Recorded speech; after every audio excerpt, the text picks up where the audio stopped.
Merrier for the East Coast Rep Rap Festival. I know, right? All right, so let's see if the stream is started correctly.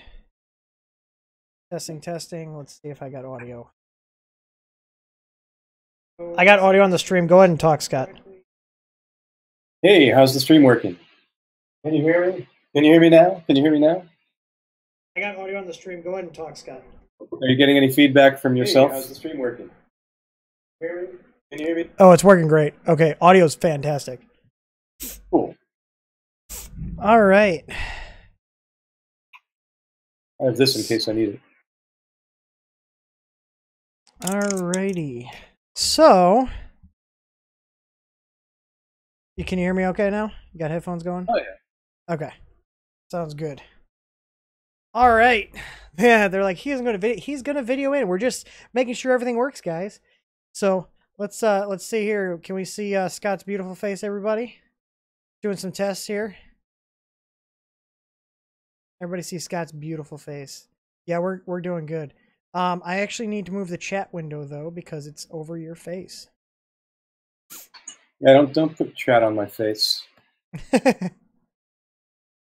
I'm gonna put it.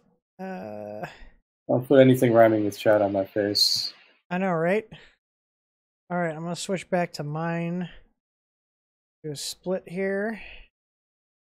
All right, we're good. I got the chat to my left. All right, so we're just gonna queue everybody up right now. We're not officially starting just yet. We've got 8 viewers already, so we're kind of queuing up right now. Scott, you got a beer? Got a beer ready, Scott? I have a cup of some kind of beverage that's family friendly. I don't think it's a family friendly stream. Well, we haven't gotten. Are we going to be family hostile on the stream? I don't know. let's shoot for getting demonetized. How about that? Hey, breeders! Welcome to the stream. Can you see the? Do you got the chat up on your screen somewhere? I have it available should I need it. Okay. Kind of, I don't know why, but for some reason I have all my Marlin tabs open. Way too many. I could always just be like, hey, someone is saying this. I could do that. Yeah. All right. True. So, I mean, we can start rolling this early if we want, because it looks like we're all ready to go. Is everybody hearing everything okay? Everybody situated? Got a beverage and a snack? Everyone use the bathroom? You're all set? Or otherwise carrying portable devices so you can keep up with the stream? So is everybody good? Everything running stuff. Smoothly here? Hey. All right. So this is going to be a new type of segment that we're going to be doing, either on a weekly or bi-weekly basis. I haven't decided, but I want to start covering latest 3D news in the community and what's going on, new stuff, exciting stuff. Try to keep everybody on track because I know not everybody has time to aggregate everything. So I somehow get pulled into most of the stuff, and someone always lets me know what's going on. So I figured I'd put together a little show weekly for you guys. And tonight we are graced with the wonderful presence of Scott Lahteine. And I said it wrong, didn't I? Lahteine. Close enough. Lahteine. I always screwed up. Let's shine. No, Lahteine. So Scott Lahteine is here. You can see his lovely face. This is Scott. He's joining us from Houston, Texas, right? Or close enough to Houston? Austin? Austin. Austin. Yeah, I'm here in lovely Austin. Currently relocated from various other places, but currently in Austin. Yes. Scott's a high-tech gypsy. Yeah, that's right. That's right. Is that a thing? A high-tech drifter? I think that is. Yeah. Well, I'll have to check out the high plains sometime as in my drifting. So if you guys don't know, Scott is basically the lead project manager, fancy name for a janitor of the Marlin project. So if you guys haven't heard of Marlin, you probably should, because it runs like 90+% of printers out there. If you have any printer from China, they typically run Marlin or Repetier, but most of them run Marlin. So Scott's the guy that helps keep all the code monkeys together and make sure they don't break too many things with all their pull requests. Yeah, most of them are still talking to me, so it's awesome. It's going well so far. So what would you want to talk about first? There's so much stuff. We got, you know, the retrospective on the GPL stuff, which was highly successful, very quick, which really surprised, I think, a lot of people. And then we got upcoming Marlin 119 release, which is likely going to be the last major release on that branch, correct? Yeah. Yeah. So the last flat version, basically. Yeah. Yeah. So yeah, it's a big thing. So, and they're working on integrating the power zoom feature that Creality provided when they released the source code. And surprisingly, Scott has said it's not that bad of code, which I was really surprised. I was expecting it to be pretty crazy. Yeah, I mean, it's you know, I'm not fond of the technique, but it does work. If you know, it does use a lot. It does result in a lot of SD card activity, continuous writing. But well, right now it writes once per layer, although their implementation actually writes once per Z move.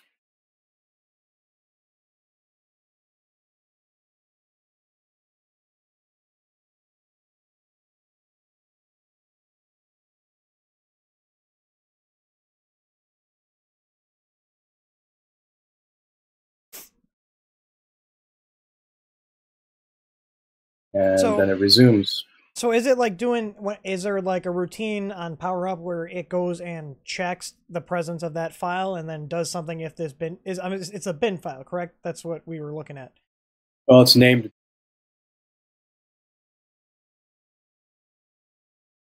Some of it's readable, but it's not all text. So it's basically a binary file called bin. Oh, hang on 1 second, Scott. I derped and realized I didn't put the your audio input on your screen. Hang on. All right, so go ahead and talk. You should be good now. All right. Yeah, are we here? So anyways, we're talking about, I just realized that we just fixed the audio here. This is my first live stream doing a guest, so anyways, so Scott should be good now. Go ahead. And so we were talking about how the power zoom works. Basically, it writes to a file every layer change, and I believe I accidentally cut you off when you were talking about the issues with that in the Z hop.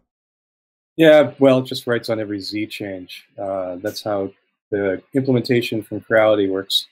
If every time it does a Z change, it writes to this file called bin on the SD card, and then when the print is over, it sets some values in there to 0. And basically, if you reboot your printer at any point or lose power or whatever, and the file is still on your SD card, then it assumes that you got an interruption and tries to resume it.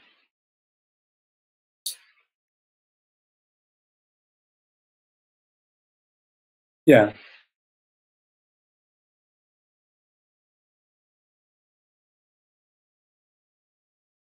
Yeah.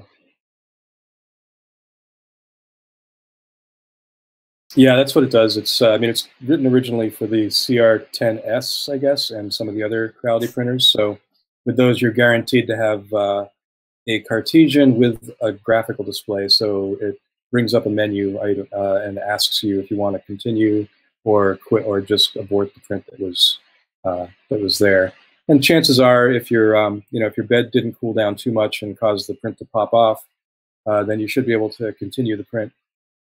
And you can just go from there. But yeah, it's one of the caveats is, of course, if you lose power, your bed gets cold, and the way that our bed materials are, the prints only stay on until it cools down, and then they pop right off. So there's a good chance that even though you have power loss recovery, if it doesn't recover within a certain amount of time, basically within a few minutes, then chances are you probably have to restart it anyway.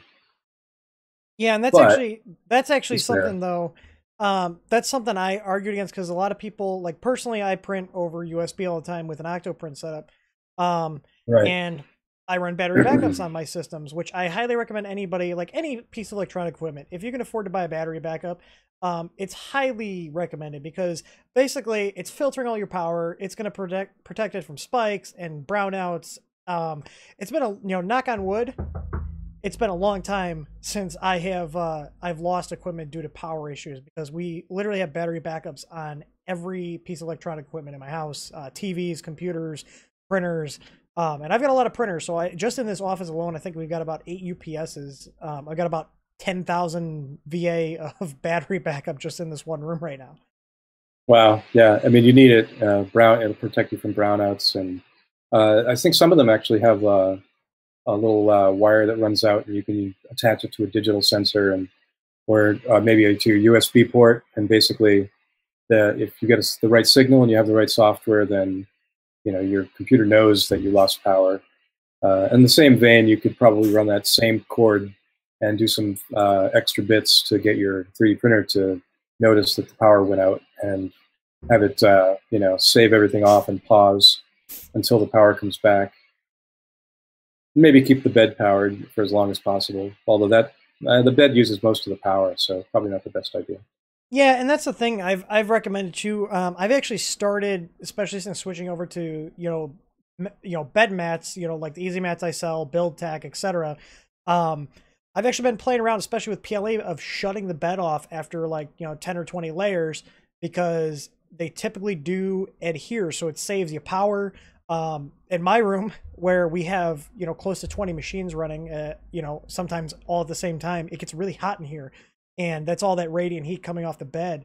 So if you can pull that power draw down, you're not only saving money by not using much electricity, but you're also saving money because I actually have a separate 12,000 BTU AC unit in here just to keep things cool in the summer. Oh yeah, you need it in some places.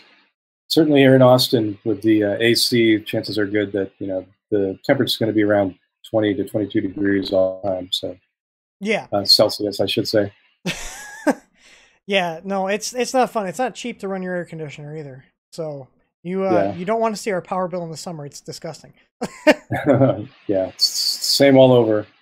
Yeah. But yeah, if you guys noticed, if you come through the pull requests on the Marlin GitHub, you'll see that Scott has been making a lot of progress in cleaning up the code and getting it merged into the next Marlin 119 release. I personally haven't tested it yet. Have you?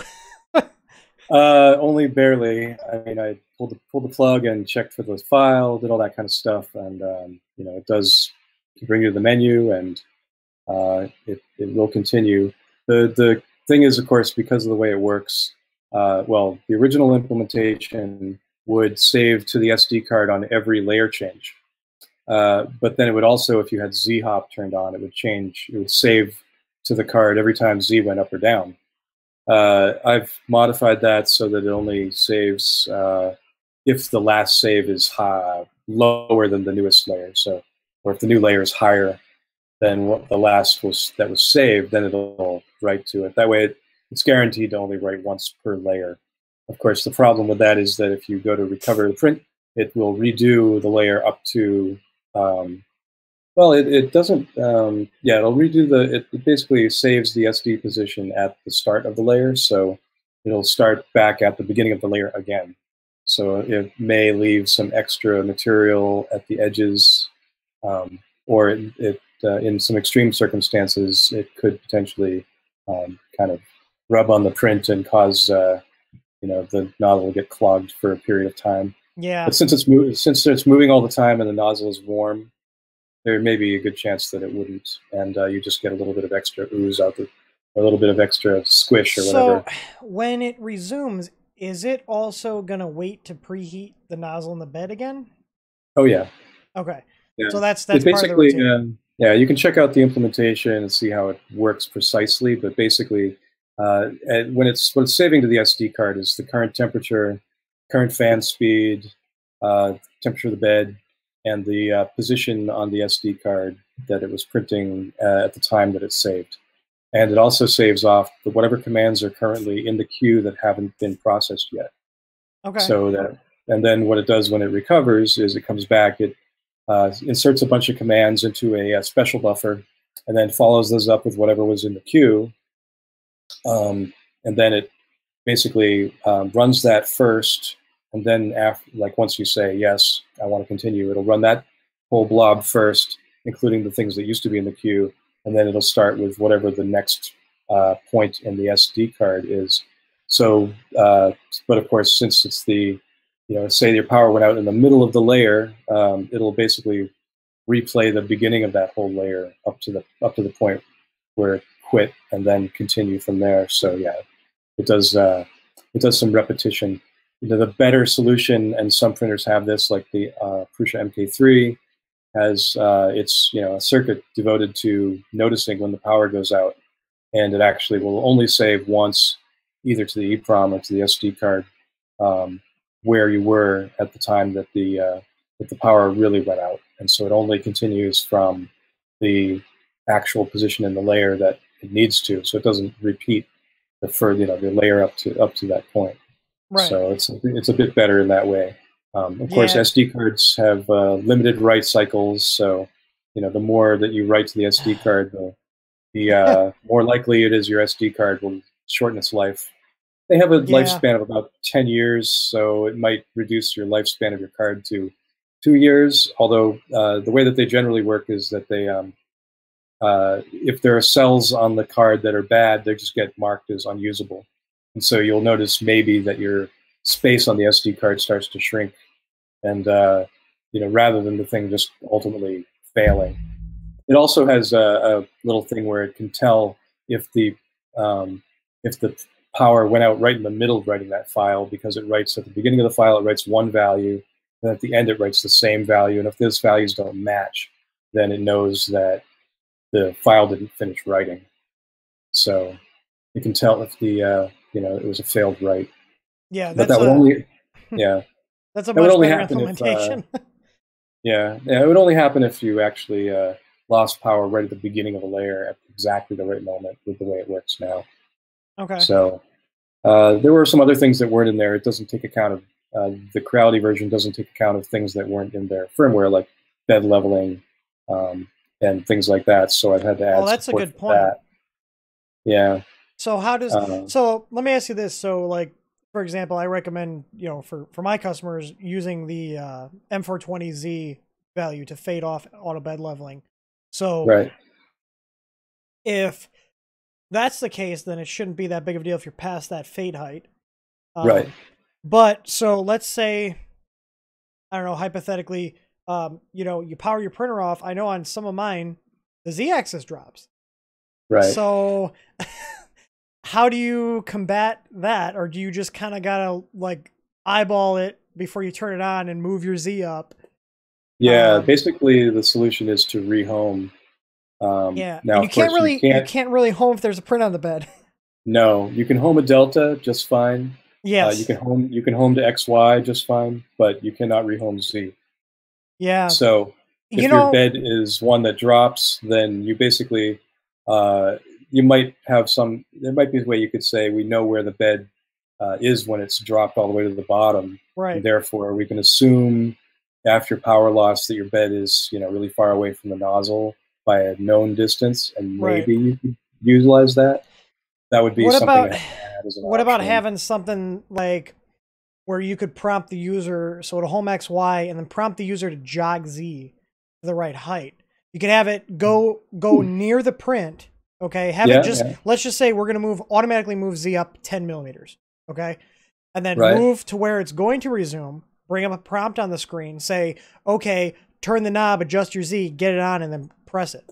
That could be something. Yeah, that would be one way to deal with that. A little bit of manual adjustment. Right. I mean, because I can see like these guys. I was talking to a guy earlier today that runs like 70-hour prints, and I could definitely see the benefit of wanting to resume that. But the thing is, like, a lot of people don't realize all these other variables. Like we're just talking like your Z height drops, because a lot of the machines, if your Z height is well set up and it moves very smoothly, it's probably going to drop when the motor's in disengage. Yeah. So, and that's Yeah, that's certainly a problem with certain types of machines, ones that are that have slippery beds that are not mounted on screws that stay in place or whatever. Yeah, so there's definitely some workarounds that have to do for that. But that's kind of that's one of the challenges of working on Marlin is someone may submit a feature request for a particular feature, and it's implemented on some particular machine or usually a Cartesian, and then we have to implement it in a way that it will work for Delta and for SCARA even sometimes, and basically just make sure that it's accommodating all the possible configurations that there might be, not just the one. Yeah, I mean, because there's a lot of other people don't really take into account the mechanical things that happen when your printer loses power, and I can see a lot of people not thinking about that because like me as someone who's very familiar with them, I'm like, okay, well if I lose power, my motors disengage, and my Z usually drops a little. So if they go to just resume the print, they're going to plow that head into the print, and then the print's ruined anyways. And especially if the print cools and you have really low bed adhesion to begin with, and then the printer bed cools, the print releases, and then it's hanging on just by a hair, and the head comes along. Like let's say this is the print here. Head comes along and knocks it. It's going to knock it off the bed. So yeah. There's a lot of things that people like that little checkbox of, oh, the printer's got power resume. Check, we got that feature. So, but what they don't take into consideration is all the other things that happen when you lose power, which is kind of why, like I've been saying for a while, that I personally don't care about the feature. I know there are people that do. I just realized my speakers were on. But because there's a lot of other things you have to take into account. One of the guys in the chat asked like baby stepping. I think you could use the baby stepping feature to do that. Like move the head to the last position, and then call the baby stepping feature, and wait for that button press on the encoder to resume the print. Sure. Yeah, and I mean ultimately you'd want to have. I mean, if it's really far away from the bed, baby stepping is going to take forever. So you need to have something where you could move it fast and then slow. And then there's also another thing that's been requested, and that might be another potential option, is if you did have a print fail and you wanted to continue it from where it was, but you want to have it just, say that the print didn't stay on the bed. You could you could just do the rest of the object starting at the layer that was, that it stopped at, but have it be at the bed level. So you're basically just printing half of the object or whatever. Right, and then you can merge them after the fact. Yeah, glue them together. Yeah, which is challenging if you have things like supports, or you have things which are usually that prints start out with a nice single base, but then they end up being multiple objects, or you have brims that hold things in place. And if you're printing the thing starting at a later point, you don't get the brim or any kind of raft or anything to guarantee adhesion, and so it becomes an extra challenge. So it's not really ideal. Any of these types of recovery features are, the best thing. What you really want is a machine that is reliable and can do your whole print, even if it takes 3 or 4 days. You can guarantee that it'll not quit or fail during that time. Right. And so a UPS backup is certainly a super help. Well, in some places they're needed, Well, John Mack makes a good point. He says, UPS works great until I put on a 750 watt, 120 volt heated bed. Yes. So what you should do then in that case is put the heated bed on a separate power feed, put the heated bed directly to the wall, because that's just a resistive element. It's not going to care if you get power spikes or brownouts. It's just a heater. That way you can feed, that way your printer itself can still be on the UPS, but the bed isn't. So, and I would recommend, if you are doing large prints, get something like, the Easy Mat or Build Tack or Lock Build, and put it on there so you have a chance of your print staying on the bed. Because I'll put money on it that if you print on glass, especially bare glass, or even glass with hairspray or glue, as soon as your bed cools, the print's coming off. Like, that's how it is. Yeah, and I mean, there's so many things to consider. Like the amount of state that we're saving is that Crowdy saves is fine for their machine because there isn't a whole lot of state, and they're using I think Marlin R110 RC5 RC5 or RC3. I think it was, yeah, it was RC3. Yeah. So sort of in the middle of development of 110, and it's fine for their Cartesian with just the features they have. But if you consider like things like you might have linear advance and you may have these other things, I mean, ultimately the best way to deal with it would be to reread the entire SD file from the start, redo all the commands that aren't move commands, and basically get it to do sort of a dry run up to the layer that you were at, ignoring and not moving the head or anything. But that takes a while to scan the file from the beginning all the way to what point you were at, especially if it's a big file. SD cards are notoriously slow, so you'd have to sit there and wait for the initial spin up, basically, to get to the point you were at before it could before it would have all the settings as you had set in your G code, for example. So if you were like using linear advance, and or some of these slicers now do all kinds of settings that are per layer settings, so you can have it change the amount of extrusion or the print head material or whatever. So you don't know necessarily even which tool you had selected at the point where the print is about to resume. And so you might end up printing the rest of your object in support material or something like that. So that's other stuff that we have to consider and save as well. So it's all very challenging. And yeah, I think that that probably the best approach would be to just reread the whole file and play all the commands that aren't movement commands, and just basically just use the movement commands to sort of update the current position in a very dry run way. Yeah, and it's kind of like, I like Prusa's implementation. I like hardware implementations. I'm actually going to start playing with designing a board that will detect the power loss, have like some sort of cap on there that would feed the 5 volt to the CPU. And then trigger basically like an end stop, like, okay, when this triggers, issue this code, and it'll save that. Just as a little side project here. I don't know if I'm going to make a product out of it, but like power resume is kind of one of these things. It's just like, I feel like it should be a basic thing considering how long 3D printing's been out, but the more and more you get into it, the more and more you realize how complex of a beast it is to actually get it working. Yeah, I mean, yeah, again, considering just the number of possible setups that you can have, it's a beast. But what I've done is just ported over what was there and then sort of cleaned it up and added a couple of little things that weren't being considered. For example, what did I say? Bed leveling, the print job timer. That's another thing. Basically, it saves off the duration so far, and then is able to restore the print job timer. And some other. And then delta printers. Instead of homing to XY, you want to home it up to the top before you continue, and so, things like that.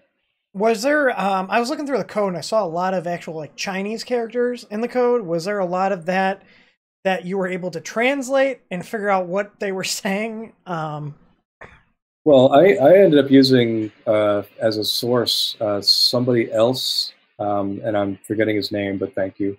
I put up a big thank you because it was very appreciated. Had actually taken the source and figured out that it was RC3, and then made a commit that was just the differences.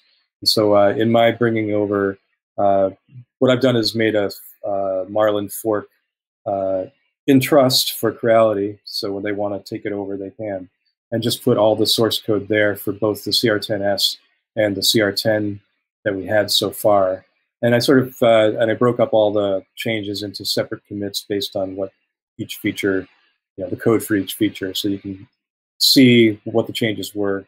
And basically, when that guy did it, he translated a bunch of the Chinese into English, probably using Google Translate or something like that, and made that so it was a lot easier for me to tell, be able to tell what the changes referred to. But the code itself is fairly self-explanatory, so I didn't really need a lot of help there. It was just the thing that got me most confused was just what was the order in which it figured out how to put everything together, and when you rebooted when the file was there, how did it resume, and what was that procedure? And everything else was fairly straightforward. It was just writing a bunch of data into a bin file, and then there's also a sub option that's a hidden option where you could write to the file every single command, but that was turned off. Did they had that turned off from the factory? Yeah, and they also had an option which could be commented in, which would not write on every command, but write, say, every 5 seconds or something like that, whatever you wanted to set as an interval. And that might make some sense, but you can imagine being at maybe 5 seconds wouldn't be too bad. But if you had some pointy object that had very small layers near the top, and those layers were small, they might not take very long. So you could end up missing 3 layers while it's waiting to write the next bit, and then you couldn't resume that, I'm sure. You'd run to the print. So, but yeah, as it is now, it basically is just once per layer, which seems to be, I imagine that it'll make a slight mess when you go to resume, because it's going to be, scraping on the top layer.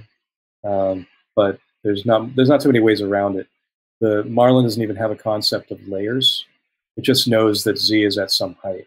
Right. So it's not like I could go half a layer up and sort of try to mitigate that, because it just wouldn't know that it was a layer, what the layer height really is. We could maybe glean it by looking at the general layers, the general Z changes. What is the most recent ones, and how far do they move, and you can kind of glean from that what the real layer height is. Yeah. But that's more heuristics to add to the code. So in our chat here, a gentleman by the name of Daniel Zenner, he's actually the guy who sent that pull request to me, and then I forwarded it to you. Thanks, Daniel. Yeah, that was really helpful, dude. I wonder how long that took him. Yeah, I would have looked it up, but I don't want to make all kinds of clicky sounds in the middle of this. But yeah, thank you, Daniel. That was really helpful. And I had a lot of fun splitting it up into by feature. It's always a fun process when I get to play with Git and get it to do clever things. So yeah, I was looking at basically my current thing with 119 is basically to clear up the last couple of little minor issues, and there isn't anything too major that's holding it up. It's just these little annoying things that seem like they really should have been fixed by now. But so I'm going over issues each day and just checking to see what the biggest complaints are. And it's little things like Z-hop with firmware retraction is acting up. And since most of us don't use firmware retraction, it's not a huge deal, but it's the kind of thing where we've worked on this feature so many times and done so many fixes that it's like we should bloody well have it fixed by now. I'm pretty sure, isn't that the one thing you told me you broke a couple of years ago? No, it wasn't that. There was a bug. There is a long-standing bug in the planner code that could have affected many features, but it would have only affected those. It affects only a few things, like G92 was affected, where you're like setting the position manually. It would have affected the current position when you turn bed leveling on and off, and there's a couple other places that it would have affected, but in general operation, not so much. And what effect would, I'm just curious, considering I obviously deal a lot with bed leveling, how would that affect the bed leveling system negatively? Well, it's really only when you turn bed leveling off or on at any given time, and this tends to only affect us who are testing things, because when you start a print, you're doing your bed leveling, you've homed just before, and you're near the bed, and everything just kind of runs through its procedure, and you're not moving up to 5, trying to see what happens when you turn bed leveling on and off repeatedly, and then seeing what happens when you change the Z fade repeatedly, and those sorts of things. But if you did those tricks, you would notice with the code up until very recently that the positions get screwed up, and this would have affected anyone who was messing around with that stuff. But in general operation, you wouldn't ever notice it. So yeah, it's sort of that's good to know, because I haven't seen aside from there was, I believe it was 115 either it was 115 that it was fixed in or was still present, and then 116 was fixed, but there was a Z offset bug that was corrected. Oh, sure. Yeah, those come and go. We occasionally have regressions as we're refactoring and rewriting stuff. I was gonna say, I think the most amusing one was the 117 stepper movement. Don't even start on 117. That was a fun one when I'm printing and I hear my printer go gunk, gunk. I'm like, yeah. Whoa, what is happening? There is something going on here.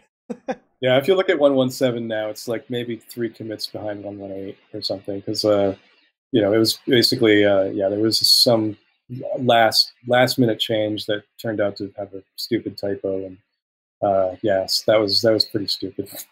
I just remember there was an issue open that was I think it was the LVD guy. He's like, 117 will destroy your Delta. Do not use it. Yeah, I can imagine with Delta printing, because those movements are fast, and I can imagine just snapping the rods and losing steps. Yeah, yeah, I do a lot of testing, but my Delta at that time was sort of half. Actually, it was still in Portland, Oregon, so I wasn't able to test with Delta. What's that? I saw your Delta behind you earlier. I know you got it. Oh yeah, yeah, it's here. I have the Delta up on the shelf. There it is. You know, it's a Micromake D1 with the really loose arms. So yeah, I'm anxious to get that tuned up better. But it's fine for testing general stuff and making sure the movement works and things. But I can't print with it at all at this point.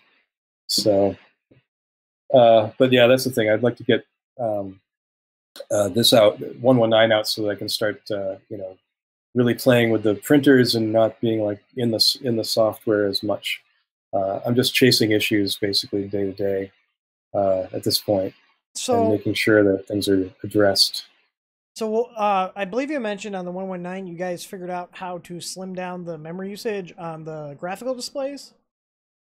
Oh yeah, we're always trying to tweak that. And just recently, actually, yeah, there was something, I can't remember what it was, that saved a K or something.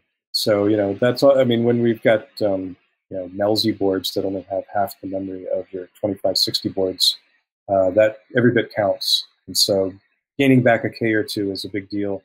And actually with Marlin 2, there's a whole new UTF-8 handling for all the text. And so, it only stores the amount of font data that it actually needs, rather than having like, you know, an inordinate amount of like extra font data. So that's also much smaller and saves some memory. But it does require an extra procedure for us to like rewrite the data every time the languages update. Yeah. So is that going to be in 119, or is that a 2.0 thing? It's 2.0 only at this point. And yeah, it's going to be. I mean, a K of memory is a big deal on the MELZ boards. I mean, the CR10 uses MELZ, ANETs use MELZ, Tronxy. There's a ton of printers that use it. So I know when we first started talking, I started bugging you quite frequently. I was showing you all the little tricks that I was doing to get everything to fit on those 128K boards. So, like, you know, stripping out menu items that aren't, you know, necessary, that you can still change by G code. Didn't you merge that? I call it in our branch Slim 1284P, but I think you added in something like that to 119, correct? Yeah, I think it's Slim LCD menus or something like that. So yeah, basically it just removes a bunch of features that are, you know, extra items that you typically don't use as often. So to save a certain amount, and basically enough to get, let's see, which bed leveling system have you got working on there? Linear and bilinear. I did not. Yeah. UBL's too big right now. Yeah, UBL's got a lot of text. Yeah, UBL. I know. I think Roxy, he's the UBL guy. He was working on getting that slimmed down a little bit. Yeah, it's yeah, Roxanne Neufeld, who is also here in Texas. Actually, she's in Houston. Interesting. I didn't know that. Yeah, we actually right now our core team is a bunch of people in Texas. That's crazy, because Tiny Machines is down there too. Who else? Tiny Machines is down in Texas too. Oh yeah, they're here. Yeah. Chris as you know, came by over the weekend and dropped off something from Creality to help out with development. So yeah, another toy to play with. So now you can have one CR10S to play with and make things, and the other one can be your one that's always broken because you're screwing with software. Absolutely, yeah. You know, hopefully I'll have a chance to get them both running. You know, and making all kinds of cool things, large cool things. But yeah, actually, at this point, I'm actually starting to get starved for space. I know the feeling, just a little bit. Yeah. Here we're a little full up here, and I've got 2 more on the way. yeah, it's tough. I mean, I'm in a right now I'm renting a single room in a house, and I think I'm gonna rent the room one room over because I need the space to just put all the machines in, and probably have it would be nice to have a good workspace to do the electronics separate from doing the software. Yeah, I would definitely agree. This was supposed to be our second bedroom, and before I started TH3D as like a full-blown operation, when I had like 3 machines, I was joking. I was like, I'm gonna have to kick you out if I get more of these printers. And then like a month later, I was like, hey, remember I was joking? Well, I kind of need you to move out. Yeah. Yeah, that happened. Yeah, I'm stacking high. You know, I have shelving units can't be. They're great. You know, I got them here. They're literally stacked to the ceiling. So yeah, I'm glad we got 9-foot ceilings here, so I can really go up high. I got i3s and stuff on the top shelves, and I still got clearance. Yeah, at this point, yeah, the thing about the Crealities is they're really nice machines, but their footprint is huge. It is. You know, I'm so used to having a controller, a machine like a Prusa i3, where your power supply is stuck on the side and your electronics are stuck on the back, or maybe on the other side, and so it really has a small footprint compared to this. Yeah, these things are beasts. And if you have the 500 by 500 one, forget it. So I've worked on a few. They're huge. I've got the 400 by 400, and I've got another 400 by 400 by 500 coming. The AlphaWise U10. I don't know where I'm going to put it, but crazy. I got it. GearBest didn't give it to me. They did give me a small discount on it. But we've been getting hounded by people asking if we're putting out firmware for it. So those have a beefier motor on them too, like on the y-axis. Yeah, they do. I want to say it's like a 68 or 70 millimeter motor. It's a big sucker. Jeez, like a NEMA 22 or something. No, it's still 17. It's just a big 17. Oh, okay. Yeah. So still a 17. Yeah, these it's really pushing it with the size of these beds. Yeah. Especially all that glass and aluminum. Yeah, I was for the longest time just using like I would go and get the full length mirrors and cut them up with a glass cutter and just make little 8 by 8 inch squares, and that would be my bed.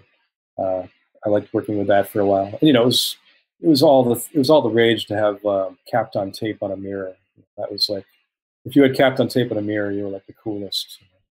But now with so many cool build surfaces, we're all switched to build tack and things like that. Yeah, I think capped on is kind of, it's whenever I see capped on a printer, it's kind of like, I know it's like, okay, this guy's old school, because no one really uses capped on. PEI is kind of going away as well. It's I mean, this market moves so fast. It's crazy, and it's been picking up more and more in the last few years. It's nuts. It's good. It's exciting.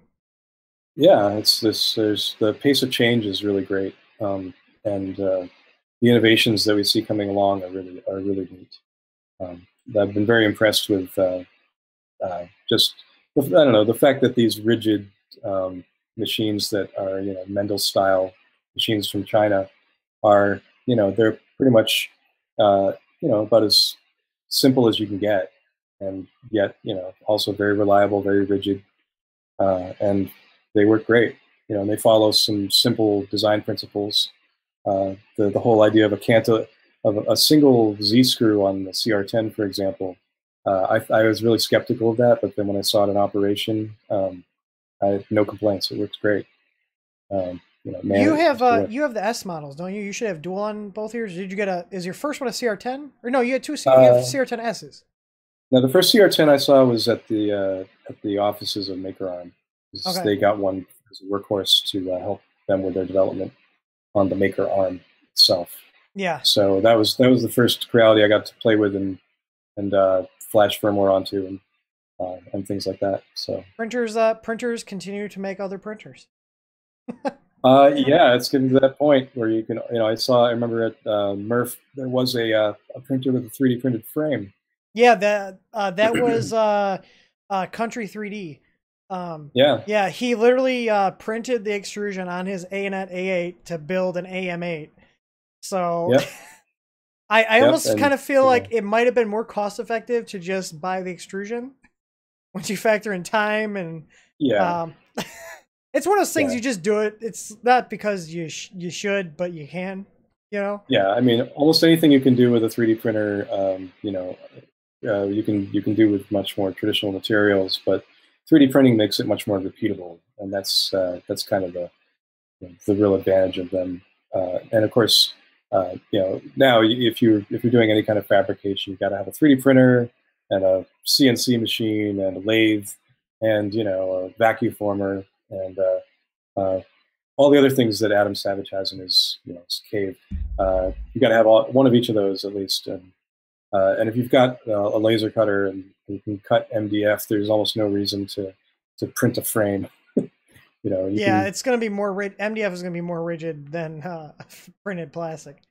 Yep, cut your acrylic or cut your MDF and they're not bad. The fumes out.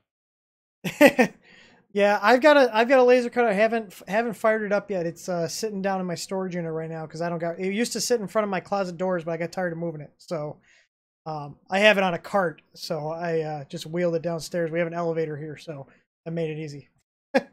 Right. Yeah. So I don't know.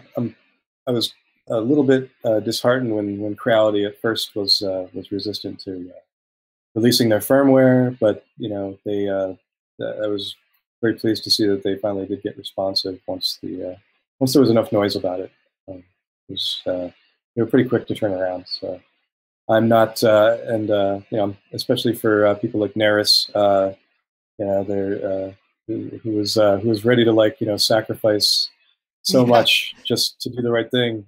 Like the very next day, he was rescued by, Creality had, that the initial response by Creality was kind of like they didn't have control over the firmware.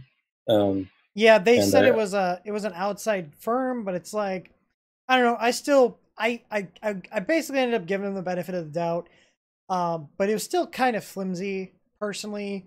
What I'm really curious to see is if they do provide, because they promise that they're going to be providing the Ender 2, 3, and 4, the other firmwares, by June. Naomi was saying. So we'll see. And here's the thing: the Ender 3 has a Melzi board in it. It's got the same board the CR10 has, and that has power resume in it. So it's likely to be very much the same firmware. Yeah, it's kind of, and part of me too is like, okay, at what point are we getting nitpicky with the source code? Because if the Ender 2 and the Ender 3 are all using the same source code with just a few line changes as the CR10, with the Ender 3 being an exception that they just copied the power resume function into it, we technically have all the source code, and it's kind of like, like I think it was 3D Printing Professor. It's like, we can't get on him too much because we also don't want to scare him away too. So, they really need to release it just on a matter of principle, in my opinion. Yeah, well, there's a big difference between, say, the community getting up in arms and me as a custodian or curator of Marlin saying, you guys agreed to our license, and when people ask for the firmware, you're not providing it, and we would like you to do that, please. There's really nothing. It wouldn't matter to me if they had made almost no changes and left it almost stock. It's the main issue is that when people get a binary installed on their board, they have a right to the source code that can produce that binary, so that they can make a tweak and fix something they find is broken, or add some feature that they want to add, and then flash it and get exactly the same firmware but with their changes. And they shouldn't have to go to some third party or to us and hope that we have a Creality configuration ready for them. Ultimately, it comes down to every individual vendor is responsible for abiding by the license, which simply says when you distribute GPL software binaries, you've got to include the source code too. It's a very simple license in that regard. We don't prohibit any kind of commercial usage. Don't have any kind of restriction. Oh, Scott, can you still hear me? I think we lost Scott. Let me see here. I'm going to message him on Hangouts. Let's see. Sit tight, guys. We're going so well, too.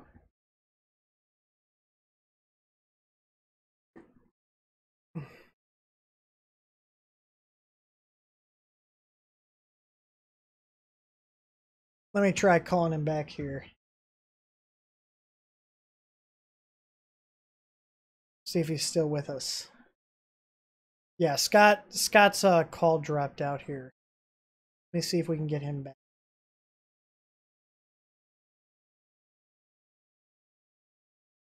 We were doing so well, too.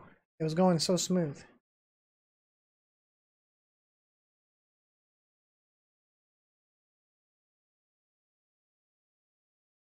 Sit tight. We're going to try and get Scott back with us. I don't know if his, he was on a laptop. I don't know if his battery died. Hello, Naomi. Welcome to the chat. Scott just, his video chat actually just dropped off, unfortunately.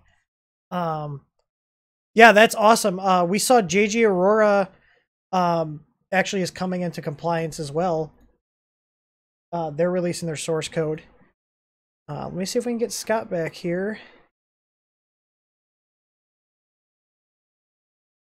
Trying to get Scott. Scott, do we at least got your audio?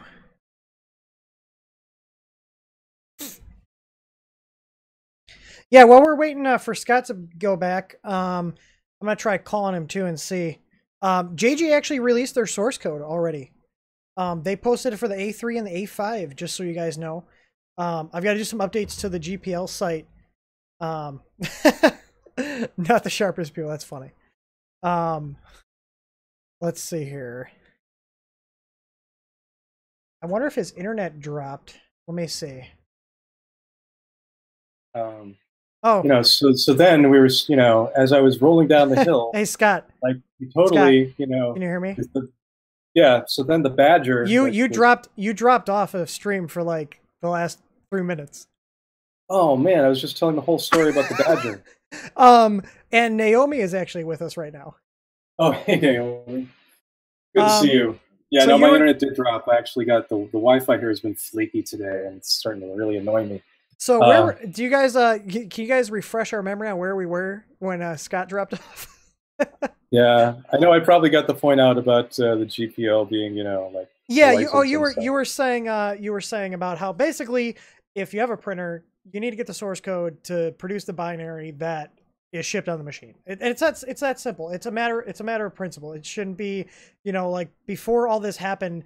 I can't tell you how much time I personally spent reverse engineering these boards and trialing and erroring to try to get things work, to get firmware working on the printers. You know, the CR10S was actually pretty simple because it's basically just a ramps knockoff with a few pin changes. You know, but the Melzi board was a pain because the LCD had to have display timing changes. It had pinouts that were different. It was a huge pain. Naomi said she got a side note. She said she's been contacted by 2 other very small companies about going open source after they saw Joel's video, and said, "We want to go open source too. Can you tell us what it is?" Google it. So why are you being so obtuse? Yeah. Well, she said, and like I said, I gotta find. What was his name? It was a guy. I had my Messenger app closed. But there was a guy that works a lot with the JG Aurora machines, and they released a source code for the A3 and the A5, but it's got those damn touchscreens on it. You know the touchscreens that send the MKS ones that send the G code that I absolutely despise. Sure. Which hang on, hey, let me reach over here onto my bucket of crap. as I'm shaking my entire monitor. I have one right here, literally just for testing.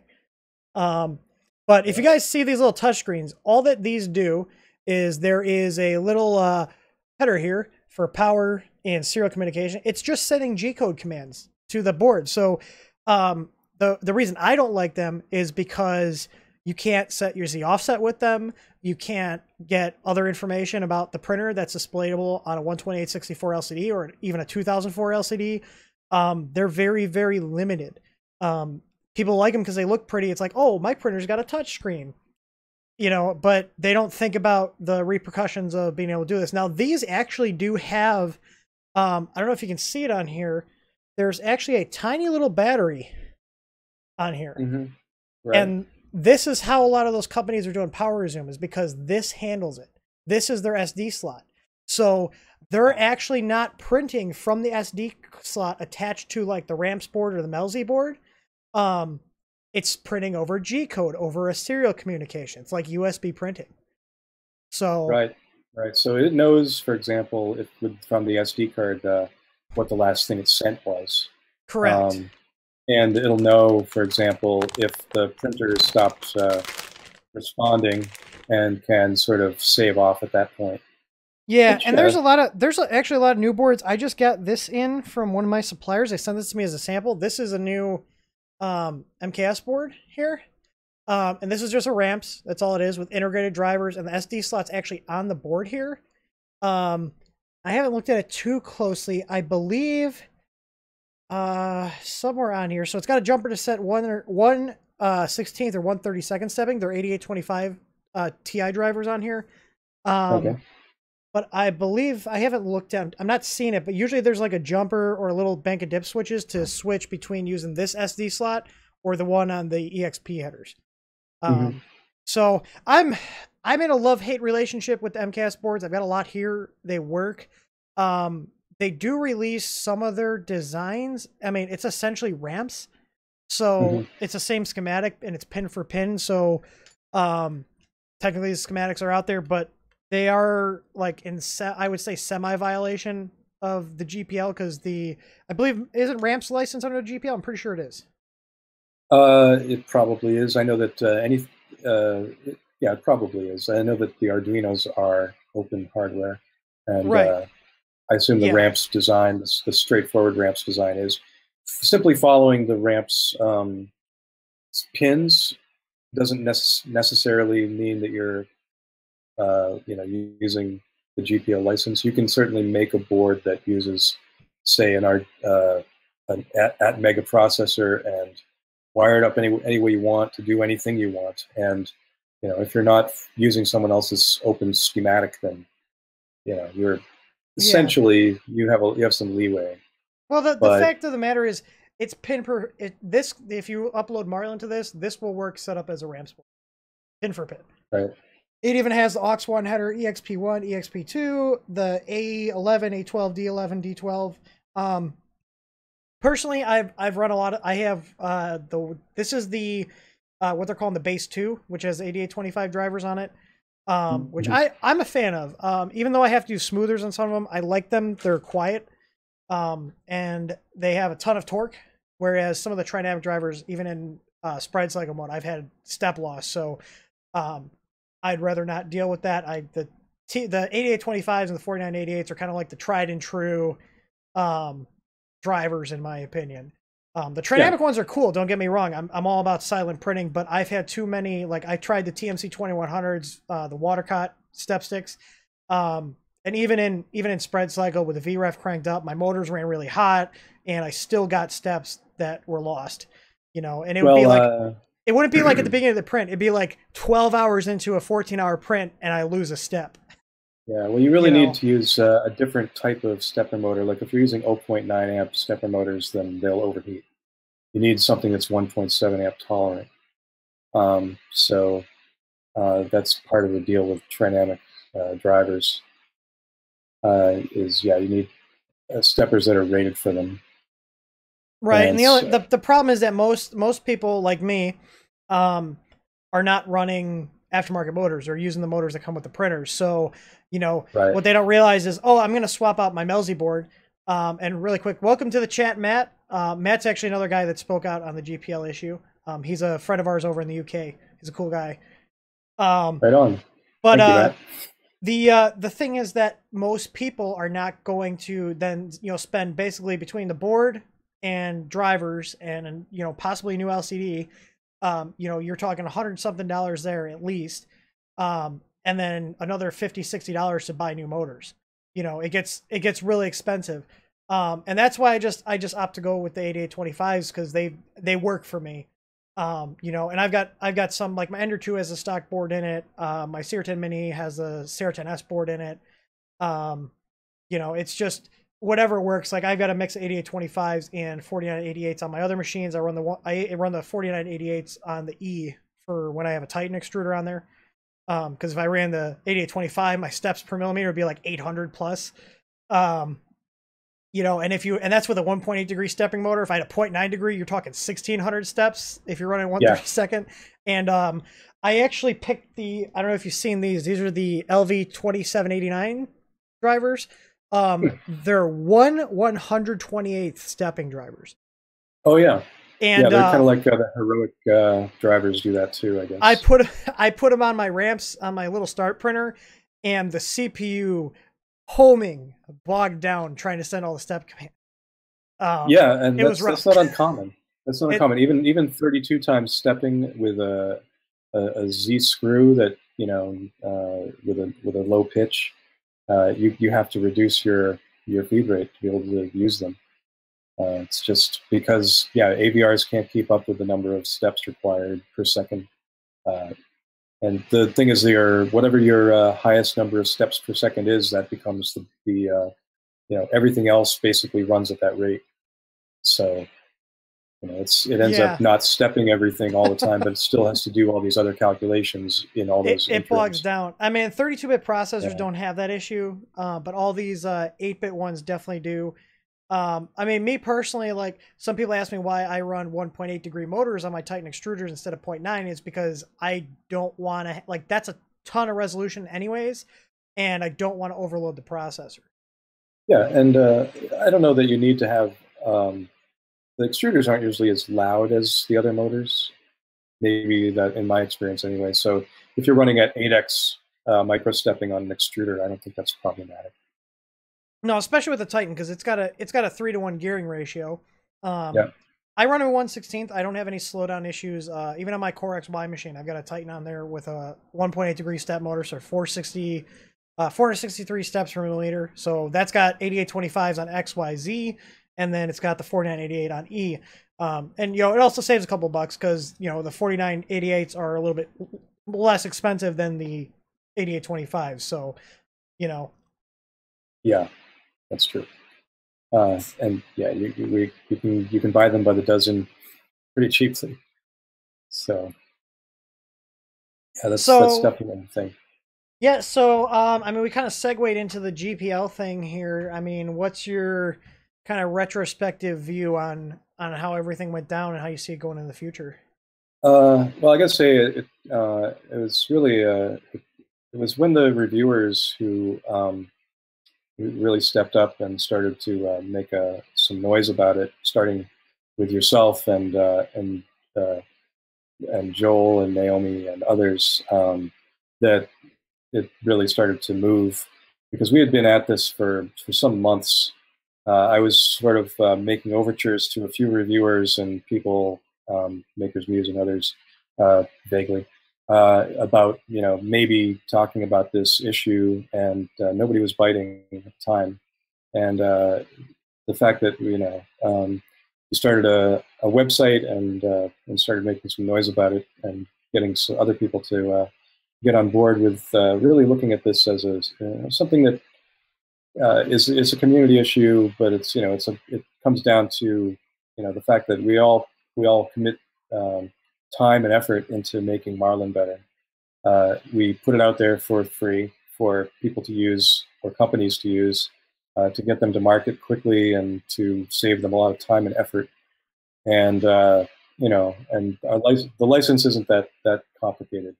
It's simply a matter of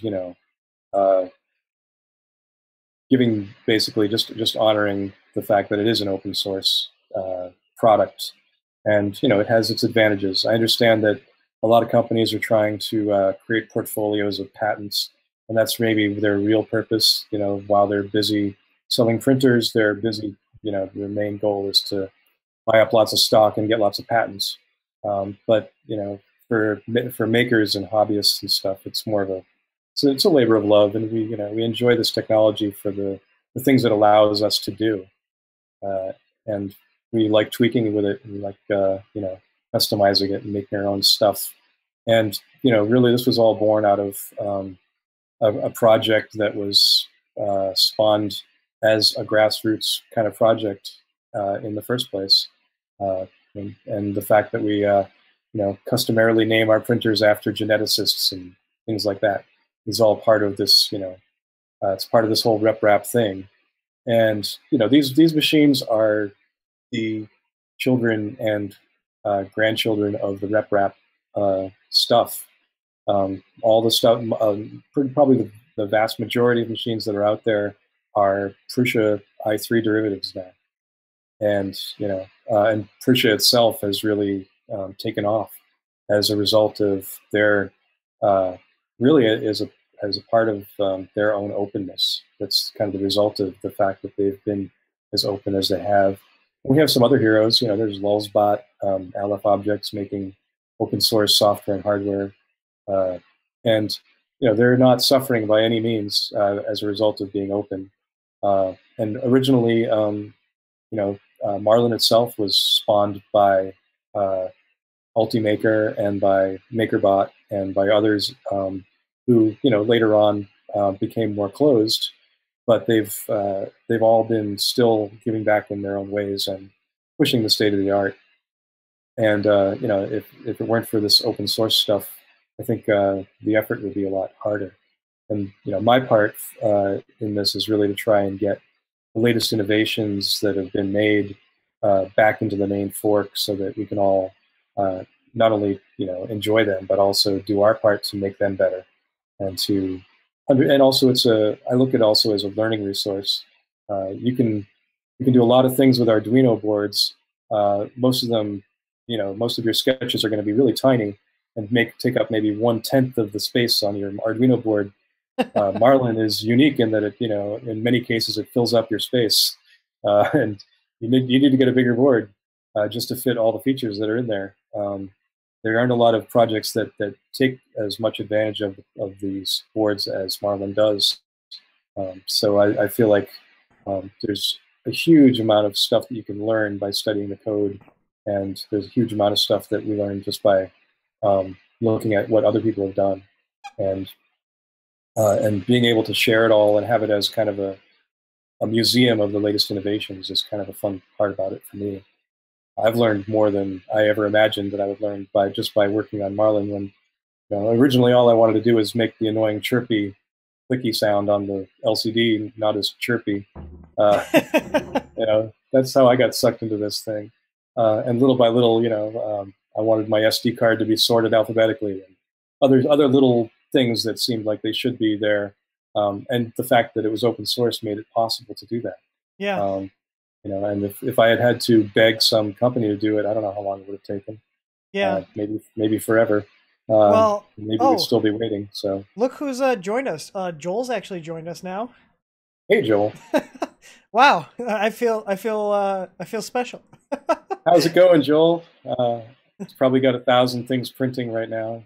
I know, right? My printers are actually not a single one's printing right now. I feel bad. Yeah, well, yeah, I hear you there. I gotta get these things built up and put them together. I've been using them mostly for, like, I'll fire it up and I'll do all this testing. I'll print a cube or something, but I want to. How many benches do you have laying around in test cubes? More than I like to admit. You know what I found is my neighbor that lives above me, she works with special needs kids. So I take all my benchies and put them in a box, and then I give her a box of benchies, and the kids love them. So she always like stops down. She's like, do you got any more of those boats? She's like, kids love the boats. So I've got like a box of, I just take all the Benjis and put them in a box, and she takes them. I'm like, it's better than taking up space or getting thrown out. So, yeah, I remember when benchies used to almost matter. Like you would do a print and you would be like, wow, my bridging is really bad, and like this layer looks bad. Nowadays, you know, benchies are these printers eat benchies for breakfast these days. I know. I mean, even like I did, I built the Ender 3 on a live stream a couple days ago, and out of the box, it printed great. The bed was warped, though. I was a little disappointed. I was like, come on, Creality, let's get a flat bed for once. Just flip it over. Yeah, flip it over. I can't remember. Oh, there was a guy in the Tornado group, which you can't flip their beds over.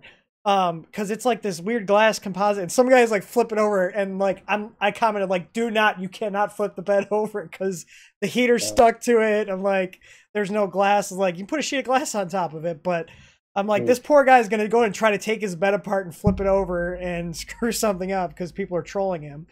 Like, yeah. I saw somebody had been making a printer with a big acrylic bed. I was kind of like, God, don't print PLA on that. Yeah, that thing might happen. You know, you're gonna basically chip your acrylic. well, but maybe he sanded it or did some kind of treatment on it. So we'll see. You know, I had a good idea with the whole Benchy thing because it just like kind of dawned on me, like just something I've been doing. Because she stopped by and she saw him. She's like, "What's with all the boats?" It's like everybody's like, because I had like on the top of one of my racks, I had like 30 of them just lined up. And she's like, "What? Why are you printing boats? I didn't know you like boats." I was like, "They're a benchmark. Like it's for testing the printer." She's like, "Oh." I was like, "Do you want them?" She's like, "Well, I guess I give them to kids at school." And she took them. She came back the next day. She's like, "Do you have any more of those boats?" I was like, I pulled out a big cardboard box of all these prints. I was like, "Here, take them." Yeah. You know, but it gives me an idea. Maybe we could like, maybe I could be like, "Hey, send TH3D the prints you don't want, and we'll donate them." You know. Like, yeah, you know, yeah, I mean, I'm just waiting for the day, when somebody prints like a Benchy that's big enough to actually sail in. Well, you know, I did one on my S4 that weighed 1.5 pounds. Oh my God. It did not float. I was testing, I put a Volcano on it with a 0.8 nozzle and a Titan, and I was like, okay, let's see how high we can go on the layer height, and it did it in like 8 hours. It was ridiculous. You could watch the spool just spinning around like as it was printing. I was like, this is awesome. Yeah, so, I can imagine. Jeez. Well, since we were talking about, you know, makers in the community, why don't we segue into Rep Festival and what you thought? Because I actually got to meet you there in person, which was awesome. I was super stoked. I was like, oh my God, Scott's gonna be there, Joel's gonna be there, like a bunch of my customers were there, which was awesome. Like it was such a cool experience, and I just want to hear your take on it because like you're walking through there and like most of the printers are running this firmware that you've been putting your heart and soul into for years. You know, it's got to be kind of surreal and just a cool experience. Yeah, you know, I'm always like peeking to see what version it is, which version you're running. But yeah, it's amazing to me, and you know, I mean, it's from day to day just to see, you know, people putting out videos where I see like, hey, I wrote that description. Yeah, that's the line of code that I wrote. Oh, that's my bug. I'm sorry, I created that bug. But yeah, like it's it is pretty crazy. I mean, I did open source for well, you know, I started with indie software, kind of like trying to sell on the App Store and do stuff like that. But at the same time, I was doing a lot of open source stuff, and one of the things I had was a Wacom tablet driver that, you know, for the old serial tablets that Wacom sort of abandoned in their drivers. And you know, that was I got a lot of feedback on that, but never much help. And of course, it wasn't like a scene. But with Marlin, it's just insane. I mean, it's used in so many places. It's on like, you know, every machine I saw there was running for the most part Marlin if it wasn't running Smoothie. And I guess there were a couple running RepRap firmware. For example, the BeagleBone Blacks are running a variant of RepRap firmware, which is recently been getting a lot more activity in new releases too. So that's exciting. I'm looking forward to when we get the 32-bit versions out and people start using that more. But yeah, that was definitely a big, huge part of it. And and I was very pleased and gratified when people wanted to thank us for our work on the project, because most of it is done in solitude late at night, and it can be fairly thankless, and we get a lot of most of our feedback is saying, "Hey, this is broken. What's wrong with you people? Well, how could you leave a bug in this firmware?" Well, I mean, to be fair, maybe if you stop breaking things. Yeah, sorry. You want to make an omelet, yeah. So it was really cool to get that kind of feedback, and to meet people who were inspired me, and who have been whose designs, for example, got me into this thing. My first build was a Prusa i3, and that was after a lot of research. After I first discovered the RepRap scene existed, that there was such a thing as a 3D printer you could build. I looked around at all the options, and at the time, that particular model stood out hugely, because the previous version of the Prusa Mendel was, the one we're all familiar with, the triangular, heavy threaded rod, very much kind of a child of the Cells Mendel, and somewhat simplified, but still a very heavy and complicated and fairly ugly design. And along came the idea of just using a flat plate, and you could build it out of wood if you wanted, or use an MDF laser cut or whatever, or maybe aluminum or things like that. And it just stood out to me as being a really the next level. And the fact that Joseph has continued to innovate and do interesting and elegant work is really gratifying. And the fact that he's had the kind of success he has is not surprising, because he's just he's got an eye for design, and kind of knows where to put his efforts, in continually refining step by step, and in a very evolutionary way rather than a revolutionary way. The i3 itself is definitely been one of the most influential designs that we've seen. But now I'm a lot more. I'm very much championing now the XY gantry with Z bed. I think they tend to be more rigid and simplified. The idea of having your print swing back and forth as it's printing seems less and less sane to me these days. But yeah, I would have to agree. I mean, I think in just general, the print quality on those are better. I mean, like my Core XY printer, the Z drops down. You got the deltas are nice. Obviously, they're X and Y moves, but the bed's static. Everything on that moves at the same velocity, the same amount of weight moving around, so you get consistency. But like Core XY printer, it's just the print quality is a lot better than a Cartesian. Cartesians are still good, don't get me wrong. I mean, most of the machines I own are Cartesian, but yeah, I think we need to see. I mean, we can even do Cartesians, like the FT5, the Folgertech FT5 is a good example of that, where they got the bed on the Z and the X and Y moves around. It's still a Cartesian, so you still got the simplicity, but the bed's just dropping down. Right. Yeah. So, I mean, there's tons of the awesome thing about the printing community is there's so many awesome designs. It's like, it's almost overwhelming too, because I remember when I was buying my first printer, which ended up being an ANET A8, I did so much research, and it's like, I got one friend that's like, spend $1,000 and build this Core XY, but you're gonna need someone to print the parts for you, and it's gonna be another $200. I'm like, I don't know if I want to get. I don't know if I didn't know if I was gonna enjoy it, so I was like, I'm going to buy an ANET A8. So I went and started doing research. I was like, okay, well, if you don't replace power supply and put a MOSFET on, it's going to burn your house down. So, but the point is there's choice. We've got printers that are $100, like the Start or the Tron XY XY100. I don't recommend getting the Tron XY version because they're not GPL compliant, but iMaker has a rebranded one they call the Start, and they ship it with GPL compliant firmware. They actually provide the source code. I believe they're using Repetier on it. But the point is they provide the source code when you buy the printer for them. But that's $100 printer, I recently purchased the Wanhao Duplicator i3. I know you saw the pictures I posted of that. Yep. Sub $200 printer, ready to print out of the box. Oh, It's yeah. great. you know, there's so many options, and like that's kind of the printer I've been recommending to people, the i3 Mini.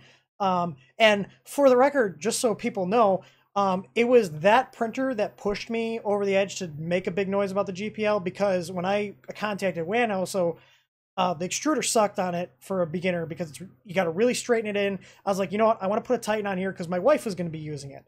So the Titan filament loading is so much easier because that path is guided, but it's like, okay, I can't change my E direction in the firmware. I can't change my steps and have it stick because EEPROM was enabled. So I was like, well, no big deal. I'll email Wanhelm. The technician goes, sorry, we can't have the source code. And so I emailed another technician. They were like, sorry, you can't have the source code. I was like, okay, well, F this. I'm tired of this because I flashed Marlin on it. It took it because it was a 2560, but all of their pin definitions are different. So I'm like, I'm not going to sit here and spend 5 hours probing out pins for a $200 printer. I'm just going to take it back if they don't give me the source code. And then the next day, Chen Gary got into it and was like, hold up, we're going to put the source code on our GitHub right now. They're like, it's a mess. Yeah. But it's a source code. So I was like, okay. And then they're like, we're also going to be putting all our other ones up here too. Because I started the GPL thing. I started the Facebook page. I started the website. I put out my video because it was just kind of like I had been hounding Creality for months and months and months. Like, where's the source code for the S? I've got 2 of these printers. I'm entitled to the source code. And they're just like, sorry, ha ha ha. Like, we're going to become more closed. Like, literally what they told me. And then Wanhao did it. And I was like, okay, I'm done. Like we're making a sting about this. And so yeah, you can thank them for initially denying it because Creality, I was kind of like, okay, well, this is falling on deaf ears. And then Wanhao did it. I was like, you know what? I'm tired of this shit because I shouldn't have to sit there and waste hours of time when I should be able to just get it from the vendor. Like, you know what I mean? That it was kind of the point. It's like there's nothing special about your printer other than the pin, nothing special about your firmware other than some pin definitions. That's literally it. So why won't you give me the source code? You know what I mean? Right. Yeah. So. Well, yeah. IP, man, IP. Yeah, that's the thing is these machines, you know, for their, especially when you're getting into the sub $500 realm, they should understand these are a starting point. You know, I don't buy a frozen pizza and just put it in the oven right out of the box. You got to add stuff to it. You know, well, I don't know if you do, but I do. I load mine up with like an extra pound of cheese, okay? Because my wife is from Wisconsin, so if I ask her if she wants extra cheese on the pizza, she just looks at me like, "Are you serious?" Like, yeah. And I'm actually drinking beer from Wisconsin. I got some New Glarus here. Oh, right on. Well, I hope it's open source beer. You know, oh shit! I might have to boycott them. Yeah, right. But so yeah, I mean, I'm hoping that some of the others who haven't been very good about compliance will start to. I mean, it's not complicated. So I'm just hoping they will. But we didn't see again when you go to the RepRap Festival, you don't expect to see folks who are commercial 3D printer vendors necessarily. I was, you know, actually super pleasantly surprised that when I arrived. I saw all over the place just like rep wraps, you know, just like they looked like they were made in somebody's garage and they were just all over the place. And all kinds of unique and interesting designs. And that the fact that the rep wrap thing is alive and well makes me very happy. Because, you know, you do learn a lot by taking someone's open source design and maybe sourcing the parts or going to like a build group and putting it together yourself. And, you know, yeah, you run into troubles that you might not run into if you got a kit or if you got it pre-built. But that's part of the experience of understanding the hardware itself. Like, what are the limitations? You know, why? You know, what kind of hot end should you use? You know, how big should your motors be? How do they work? And you know, you get some insight into like the wiring and all of that interesting stuff. Which, you know, that's why I jumped into it. I wanted to get you know, more into the physical electronics. Having been into software for so long, it was like I needed to expand into electronics and into the embedded computing stuff because you know you can only do so much on a flat screen when you're dealing with, you know, the rectangle on the desktop. there's much more interesting things going on in computing than just windows and pointers and icons. There's this whole world of robotics and artificial intelligence and sensors and drones and radio controlled, which a lot of this was born out of the RC scene as well.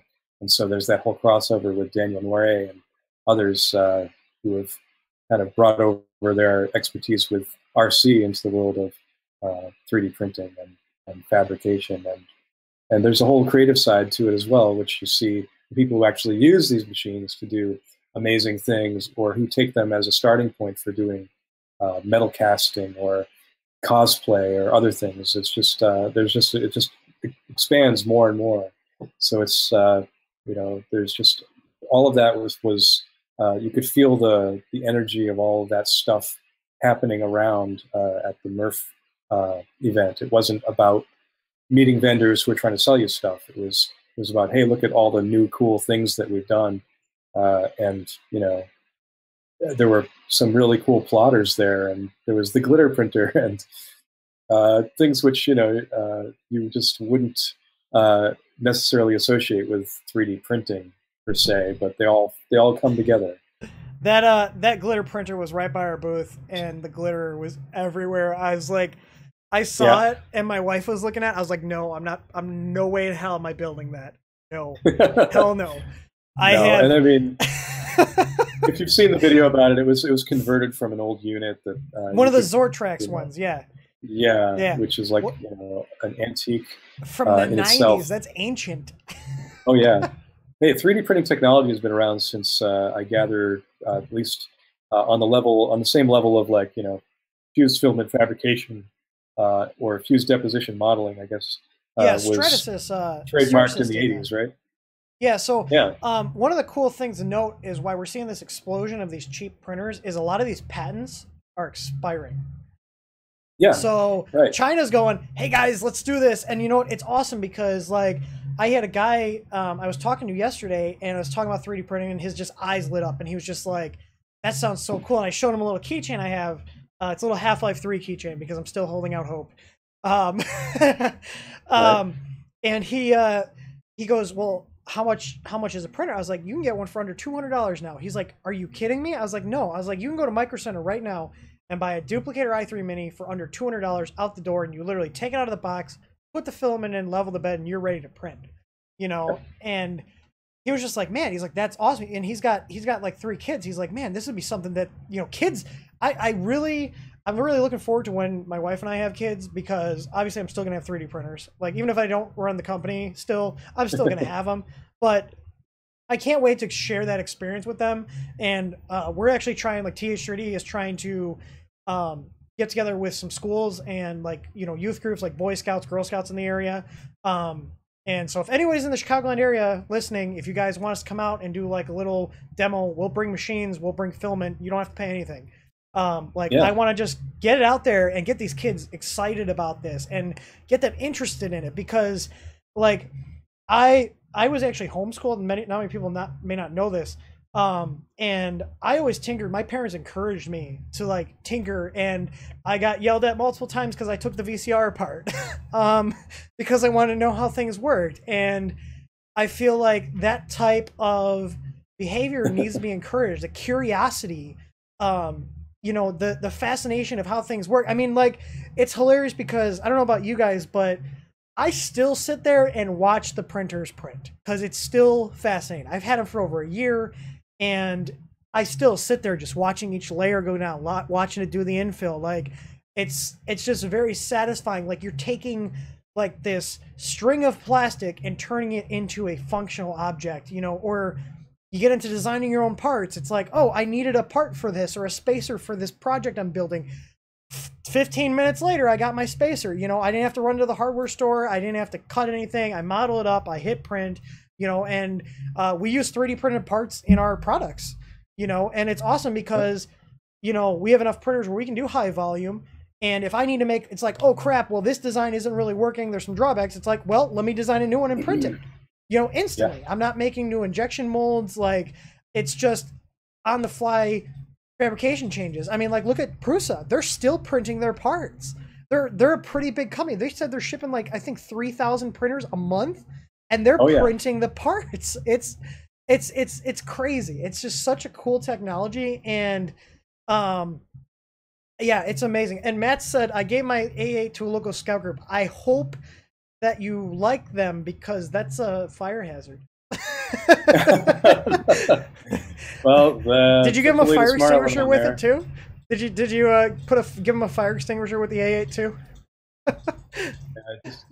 Just update it with Marlin. I mean, I don't know. I hope you don't sacrifice too many features. But yeah, the latest bug fix has A8, and I guess 118 has an A8 configured. Yeah, and I've got the A8 in the unified firmware, and I'm so glad I made that change because I was building so many different versions. You would laugh at me because I was building, like, I shit you not, 56 different versions, one for each printer size, one for each probe mount.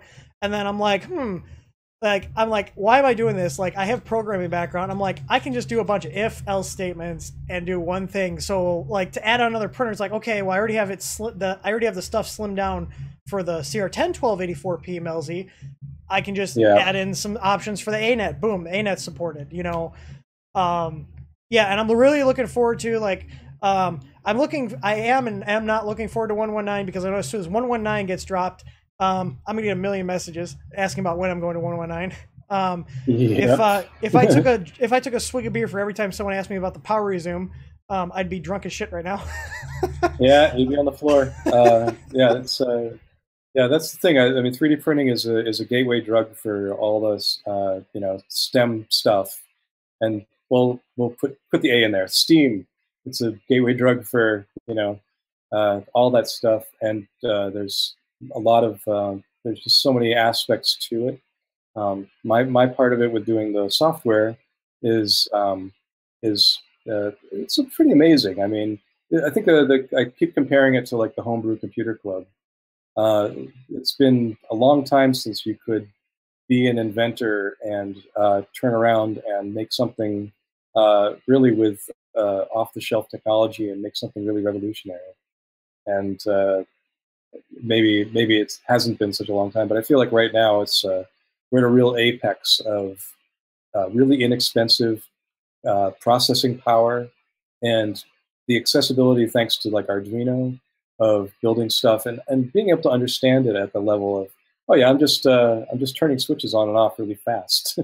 I mean, is really what it comes down to. And you're reading sensors which are either on off or maybe they have an analog signal or something that you can look at.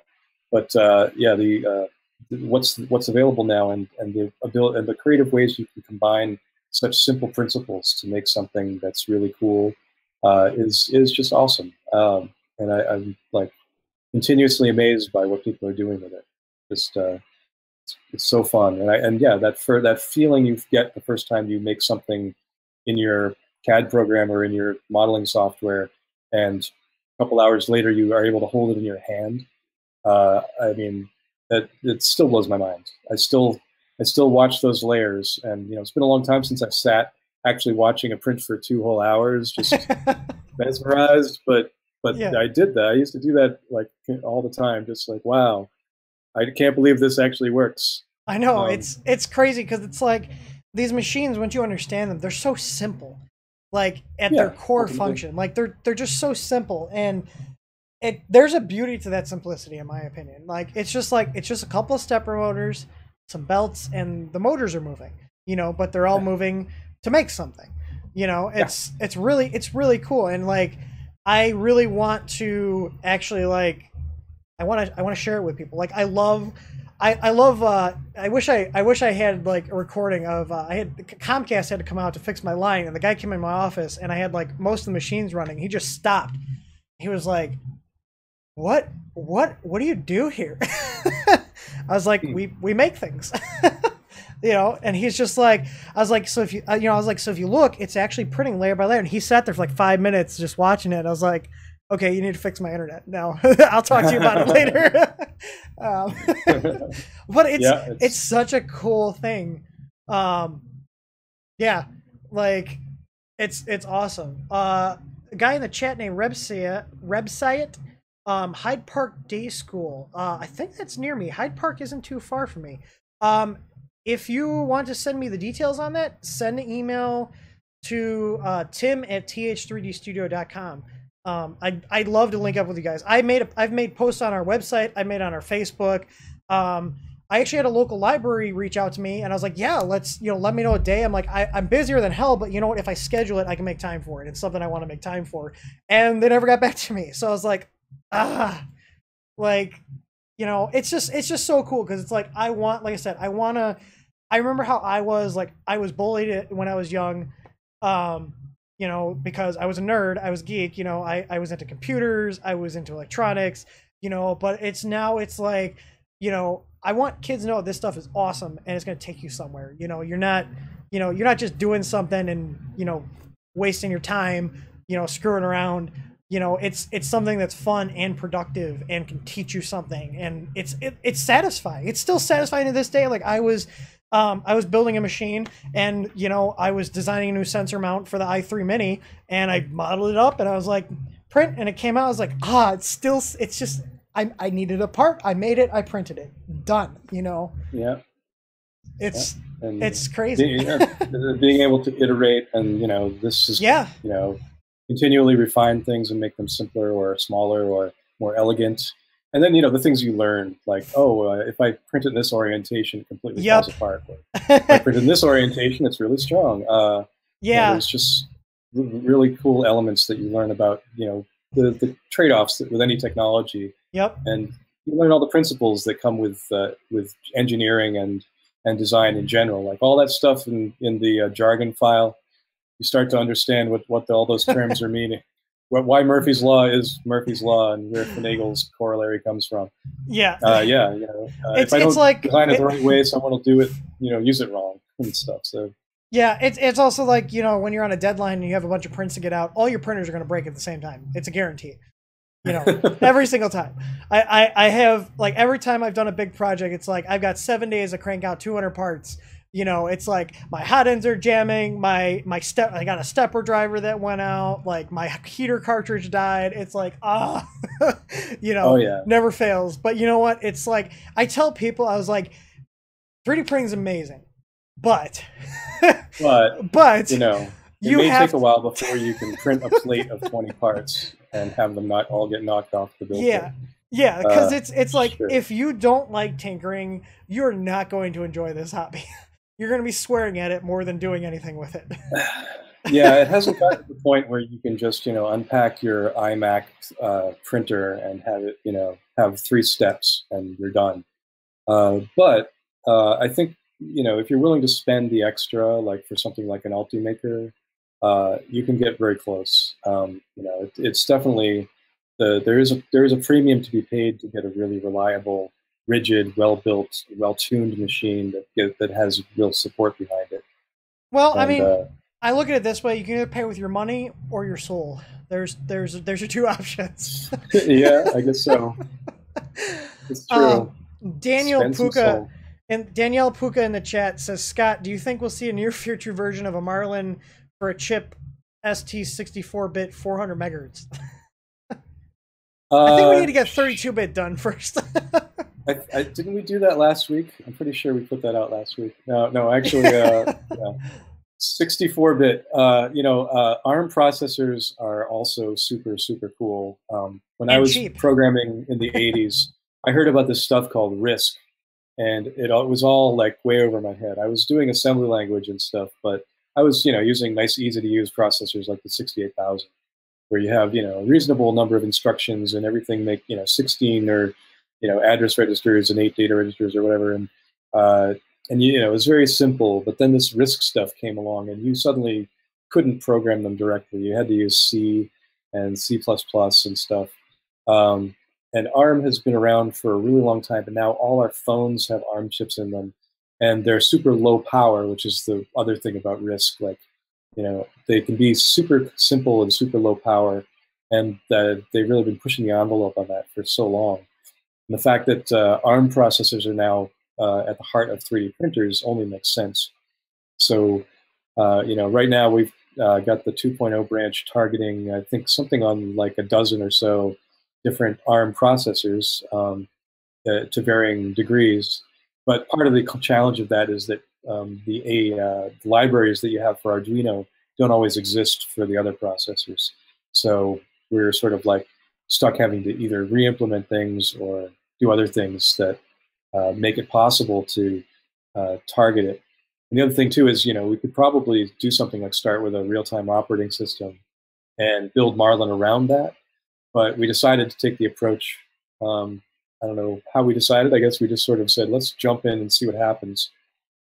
But we wanted to be able to preserve all the code that already existed in Marlin, to be able to fix a bug once and have it apply to all versions, or to implement a feature once and have it apply to all versions. And so we built this hardware access layer. And so there's a hardware access layer for each type of processor or platform. And so you've got your reARM, which is the LPC 1768. That's an NXP branded ARM processor, and that's used in the MKS base and the Smoothie board and a few others. And that's a super popular one. There's the Arduino Do processor, which is another 32-bit ARM processor. And all these things run at different speeds and so forth. But ultimately, the amount of power that you gain by going from an AVR, which runs at 16 or 20 megahertz, most of them 16. 16 megahertz seems like a lot until you're trying to do, 10,000 steps a second for 4 or 5 motors. It starts to really bog down. But when we go to ARM, suddenly we've got something like at least 5 times as much speed, and we've got, usually 2 or 3 times as much RAM and flash space. It's just there's so much space, we don't know what to do with it. But the idea is that we'll get Marlin working as well as possible on those from a single code base of higher level code, things like your menus and your G codes and all those sorts of things, and all that kind of logic, which doesn't depend on any type of processor. And then we'll continue to refine the lower level stuff. And if there is a possibility where we could make a layer that allows us to use this code and build it on top of real-time OS, that would be interesting. But I think, if you're looking at, say, because you have so much power, you can be much more organized and much more formal and write code the way you would write a desktop application.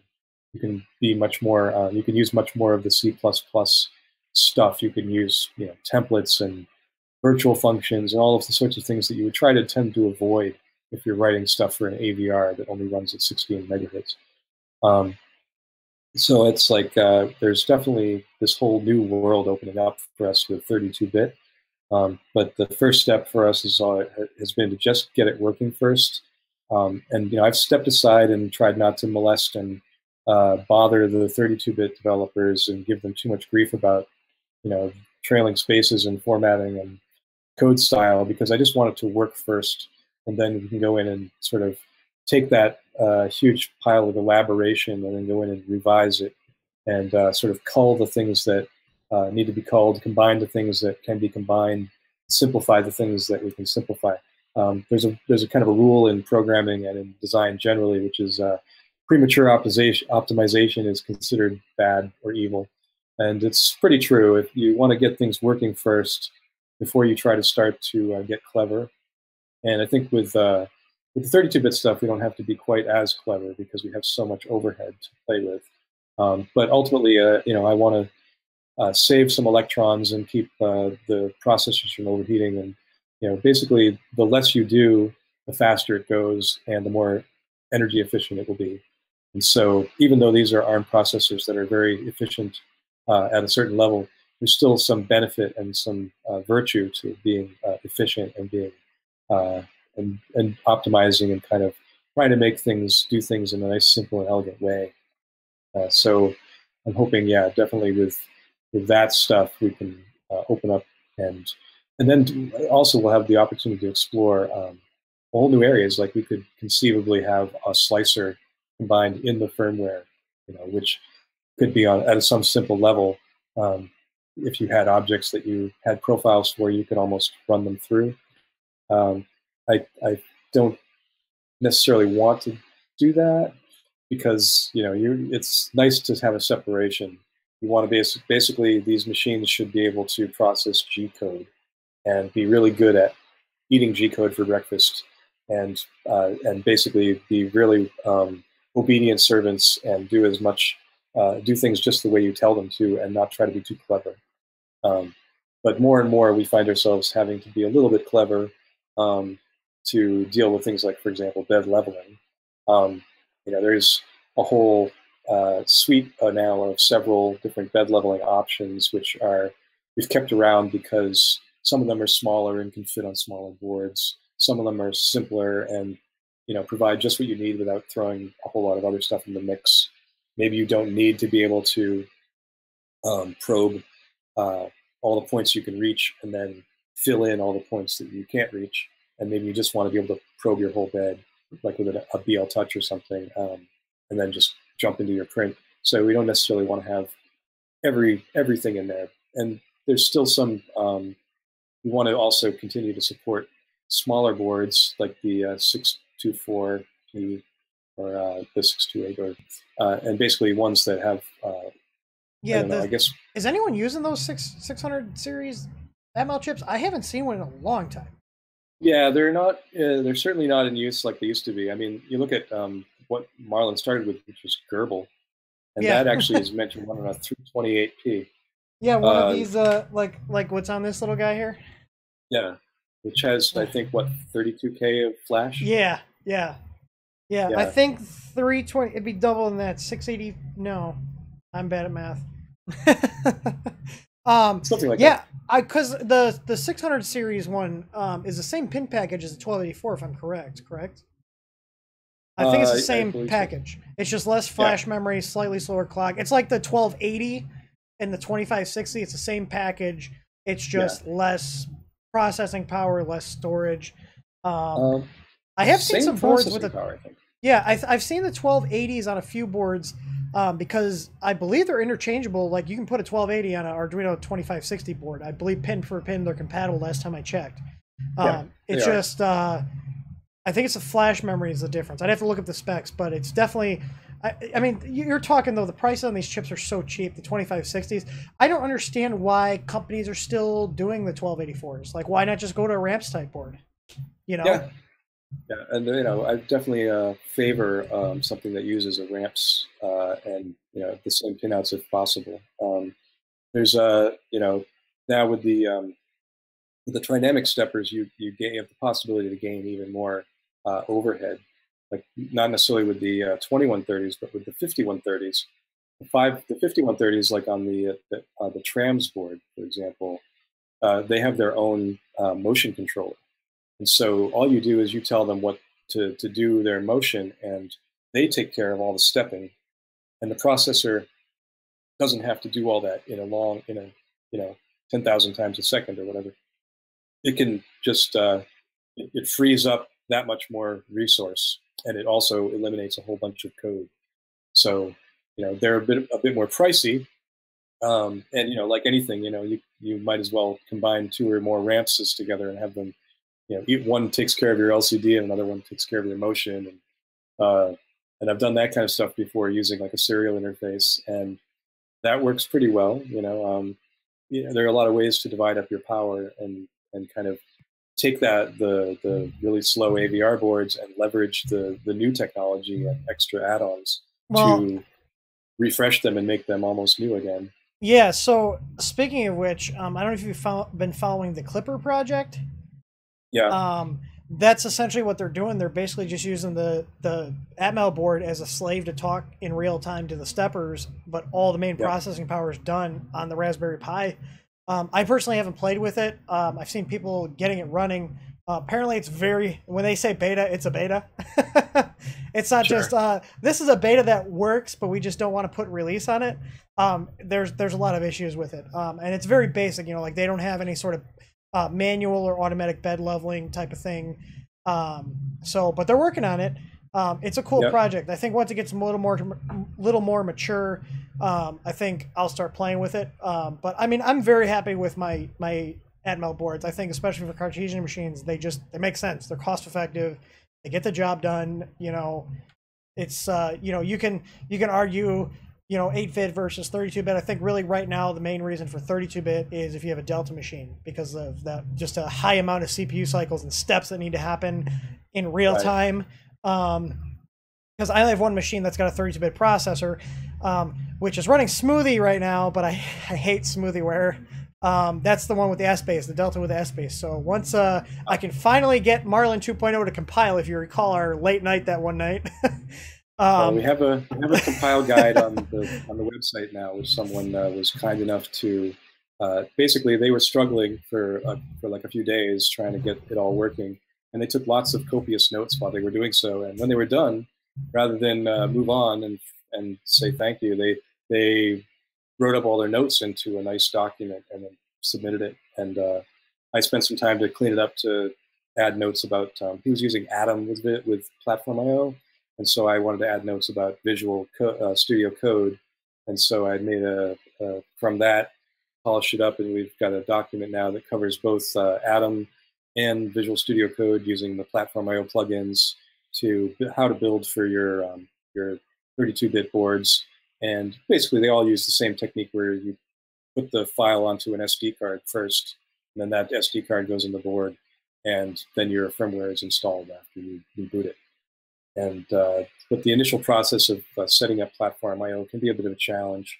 It's been made easier because you get an INI file that has, like, for each platform all the right settings so that it knows how to build it. And so at this point, I think all our platforms are building, and they're basically it's just a process of you can't use Arduino IDE, and why would you want to anyway?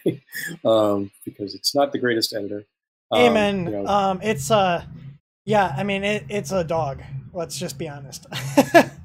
It's definitely it's built in Java, and so it has certain quirks on different platforms. Whereas the Visual Studio Code and Atom are both very nice. Atom is put out by Google, and Visual Studio, of course, is by Microsoft. But they're both free. And they've got a huge, really rich plugin architecture. I was using for a while Sublime Text is still my primary editor, but I actually bought it because you were the one who recommended it. I've been using that a lot more. Yeah, it's speedy. It's really nice. Small, and it stays out of your way, and it doesn't have a million icons on it or anything, unless you want to add them. But yeah, it's I find that for my workflow, especially because I need to do a lot of searching on like multiple files. And not just, multiple files, but like multiple lines in multiple files at once, and do searches and replaces. And it's just like speeds my workflow so much. But for building with Platform.io, actually, the plugin for that was it's touch and go, and it doesn't have all the features that the full Platform.io plugins have. And so I pretty much, when I need to build with Platform.io, I now use Visual Studio Code, just because it has. And it has some other fun features in it that I like using, like some of the Git stuff is really nice. But on different platforms, we basically have it set up now so you don't necessarily have to have Git installed. You use it on Windows, where that was a problem before. We're going to basically be supporting Platform.io for the things that you need to build with Platform.io, and we're still supporting Arduino IDE for AVR and for Do and for any other platforms that Arduino IDE decides to support. Yeah, it honestly kind of makes sense for that, just because of the boards. Like, it works. So for the end users, it's not that big of a deal because they're only in there a few times. But as people who work on the firmware a lot, like myself and you, it's like, oh my God, why is this taking 5 minutes to compile? I have an i7. Why is this taking so long? Yeah, and I mean, it's usually that's what you do. You basically set up your config and you compile and flash it once, and then you never touch Arduino again. The same should be true unless you're a geek for Platform.io in Atom or in Visual Studio Code. Just and they're a bit different. You've got to get used to this idea of how they work, but they're familiar. You go to build and a little frame opens up that shows your build results, and it's cute in that you have like a little drop-down menu that reveals that not only you don't just have one little output window, there's a bunch of them overlaying each other. You'll only need one at a time. So it's and there's been some requests to support like Atmel Studio, and you know, each of these processor makers pretty much puts out their own IDE these days. STM has one, and you know, Atmel has one, and probably NXP will come out with one next year. And, but you know, ultimately, the guy who has been working on Platform IO is just Ivan Kravitz is his name. Is just he's really responsive, and he's super helpful, and he's handed out a few licenses for pro licenses for our developers, which has been very kind, because you know, I guess there's other features that we will discover through our pro licenses. I haven't had to take advantage of any pro features yet, but I find it very nice to be able to. I guess typically what they have is like a build where you can use the cloud to build or something like that. Is typically the types of services you get when you buy a pro license. Yeah, that's actually pretty cool. So yeah, we've now been doesn't feel like it, but we've now been going for 2 hours. Wow, I know, right? Amazing. So I mean, I think we covered all the points we had discussed. Is there anything else you want to add? I kind of want to, while Scott is, I'm sure Scott will have a few things to add. Like, the floor is yours. Do whatever you want. And while Scott's talking, if anybody wants to send any questions in the chat, now's the time to do so, because then we'll wrap up the stream, because I'm sure both of us need to get some sleep. You're on the same time zone as I am, aren't you? You're on Central? I am. It's 1:45 right now. Yeah. So, yeah. Well, thanks for hosting this, Tim. I just wanted to mention that yeah, I'm going to be scraping the issue queue to try and clear up whatever last remaining bits there are, but 119 is going to be pretty good. I'm excited for it. Yeah, we totally focused on fixing bugs, stability, tried not to be too indulgent in making new features, and basically just tried to refine and make things better. And so I want to get that out as soon as possible, to basically just put 119 behind us so we can focus on a single code base. Yep. And 2.0 is also, right now for AVR, it has complete parity with 119. That was going to be one of my questions. So basically, we could technically switch over to 2.0 if you have an AVR chip. Yeah, I mean, we could put out a 2.0 version at the same time with, you know, just supporting AVR and do. Yeah. And it would pretty much be, you know, as complete as 119. The main advantage of 2.0 is, if you're a geek, then the file layout is a lot more organized. Things are split up. I looked at it. It's so beautiful. Yeah, lost a lot of sleep doing that, or refactor. I will have to get with you because I want to make sure the changes that that we have in our branch for the 1284 slim down. I want to make sure those are all into 119. Make sure that nothing got missed. Just because it's beneficial to a lot of people. I want to make sure that everybody gets it, not just people using my branch. Right on. And I think it's really the main thing I did on ours. I did incorporate some of your guys' bug fixes already. There was like a stepper issue. Yeah, I think you remember that, like the extruder wasn't working correctly. There was some little glitch. I can't remember. It was, we did it so long ago. But I integrated a couple other things. I saw you guys. I think you guys integrated. Some other guy did a pull request for basically waiting for the heaters to recover during probing. Oh yeah. Yeah. So that's already in ours. It works great. Cool. So yeah, I just want to make sure that any sort of features that got merged into mine that I came up with get back into the code base, because that's the whole point of this, you know. Yeah. So absolutely. Especially for the poor people, you know, the poor people that have to use 1284Ps. I keep them in my system just so I suffer with the rest of them.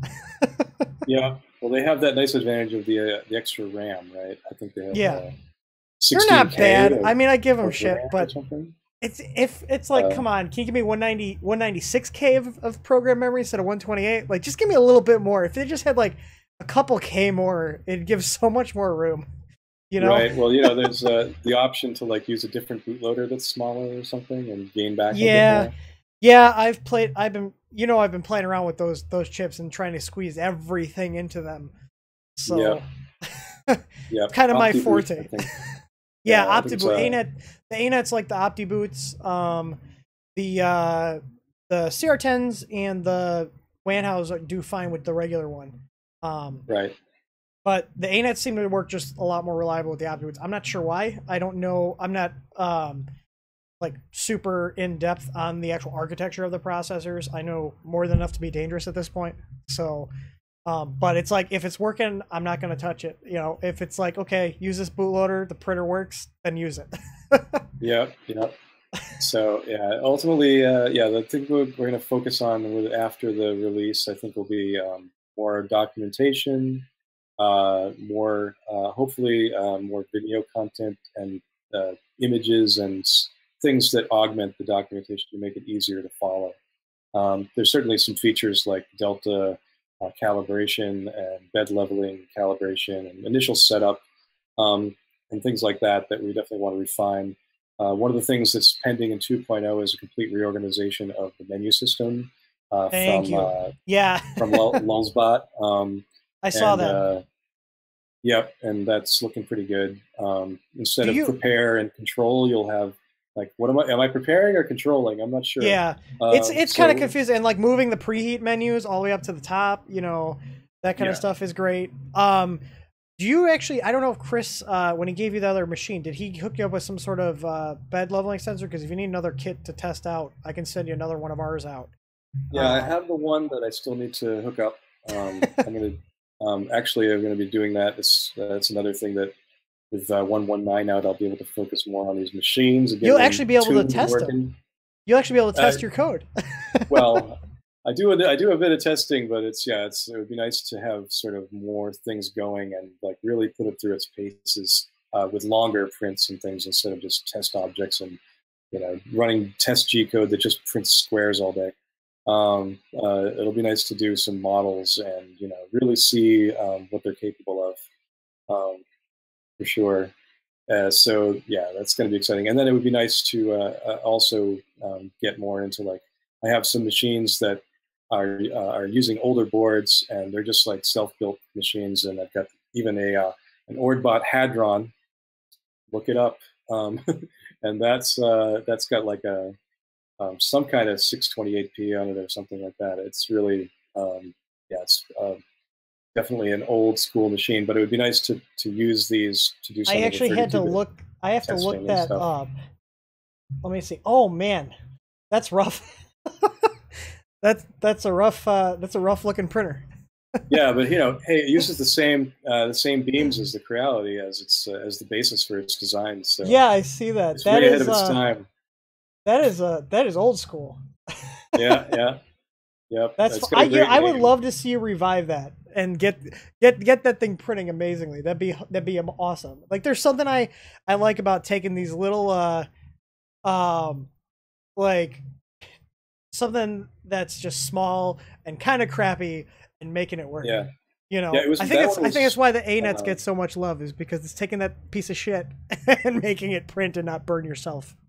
Yeah, the Ordbot Hadron was like basically tailor-made for the QUBD extruder. Remember that one? With the Raptor gear and stuff. Which one was that? QUBD. They were. It's the one that's like, it looks like it's basically the extruder is a match for the stepper motor. It's like it's got the planetary gear on the motor itself. Right? And basically it's got a little lever, and you know, it was one of the first ones that had the lever integrated, like using the screw into the motor to spring load the lever and stuff. So it was an early instance of that. But yeah, I mean, look at the Creality stock extruder. It's the same idea. Like, yeah, you know, or I believe that the term for that, if you look up those extruders, like MK8 is usually what they're referred to. You know, Mark 8 extruders. That's usually. But yeah, I mean, that was. You know, that came out. I'm just looking here on when did this come out? Because I hadn't even heard of it. 2011, maybe. I don't know. It's been out for a long time. Yeah, I'm looking at like videos of it on YouTube, and they're dating back to 2012. Yeah, I inherited it from one of the guys from MakerArm, who just had it and was using it for his his RC stuff for a while. But yeah, it was in rough shape. So, but it was a good machine to like play around with and get back into working shape, because it's rigid as heck. But that was sort of like built at the time when you assumed that you were going to have your stepper motor and all these heavy metal parts being thrown around on the x-axis. Nowadays, of course, we're much more fond of our Bodens. We've learned how to use them better, and so yeah, I've had people ask me, because I mean I've got a Titan Arrow set up here. I actually just got a few in. I just bought about a dozen of them to resell, and some guys like, well, why would we want a direct drive? I was like, well, they're a little more accurate. You know, yeah, they're heavier. They're easier to deal with, flexible typically. You know, but you got stuff like, you know, like you got stuff like with the Bowden, like, you know, I've got my own line of tubing that has tighter tolerances, Capricorn's out. You know, the thing is, if you got a nice extruder and you got tubing that has good tolerances and low resistance, then you can push flexible through it now. So, you know, it's come a long way. I mean, it's exciting. There's so much, this industry is changing so fast. Like, I would say about 25% of my time during the week is just keeping up with everything and making sure you know, I'm not falling behind the curve, because, you know, I think it's moving a little bit faster than even like computer technology has. You know, we've seen, I remember, you know, back in the 90s when, you know, every year a brand new processor came out that was like 3 times faster than the previous gen, and now we're just seeing incremental changes. And I think we'll get to that point with 3D printers, but right now, because of all these cheap machines, we're just seeing it being accelerated and accelerated and accelerated, and all these new products coming to market, all these new printers coming to market. You got the community coming together. I mean, because, you know, the difference between like computer progress and the printers is that the computer stuff, all the hardware, isn't usually open source. So, yeah, you know, you're taking stuff that's moving along quicker, then you got this whole community behind it, pushing it forward, pushing it forward. You got one guy going, hey, I made this change that makes this a little better. This guy goes, hey, I changed this, it makes this a little better. Like, that's the beauty of open source. Like, you know, and I'm not like, I've got some friends that are like open source Nazis, where if you use Windows, you're going to hell. But I use it in a lot of applications. I use it on my printers. I use it on my Raspberry Pis. My network switches are running open source software. My router's running open source software. My desktop, though, runs Windows, because that's what all my stuff runs on. So, right. You know, but it's just cool. It's so awesome to see. You know, it was awesome to see the community come together on the whole GPL thing, because I honestly thought I was going to put this video out there, it was going to fall on deaf ears, and nobody was going to really care. And then, you know, I think the really big thing was that Joel got involved and was like, wow, this really sucks, and gave us a shout out. And then everybody started picking it up. And I was like, I can't believe that people care. You know, there were some people that were like, oh, well, I don't give a crap. You know, I just want my cheap printer, you know, but it's right. Like, you guys need to realize why this is important. And without this Marlin project, you wouldn't have all these printers. Like, that's the reality. Yeah, it's it really kind of it's still a movement. Yeah. You know, I think Adrian Bowyer said today something about the fact that Moore's law with 3D printers is a bit slower. You know, in terms of doubling our speed and all that, and you know, doubling our power every 6 months or something, and cutting our costs in half. But you know, we're still on.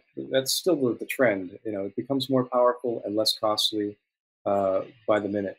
And so, you know, it's partly the fact that there's more and more people working on it and just getting involved in it that's sort of pushing it forward, because you know, there's an awful lot of creative people out there doing interesting things, and you know, getting their interest in 3D printing is definitely helping to make it. You know, we've got you've seen the Hang printer and others. I mean, it's just a fascinating world right now. Did you see Tom's video about the Hang printer? Some guy made a mini one. Oh yeah. I saw that he set up the mini. That's hilarious. Yeah. The super mini. Yeah. If I had a ton of space, yeah, I would be building a Hang printer.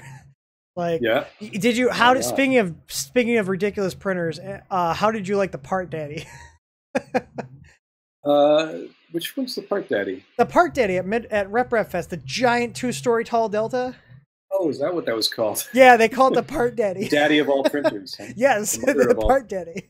Yeah. Yeah, that was ridiculous. You could print your furniture. You could print furniture with it. You know, I mean, I feel guilty about the amount of plastic waste I produce, and that's like, you know, that's pumping out like a roll of filament every couple of minutes. Well, did you see he was just pumping plastic pellets into it? Oh yeah.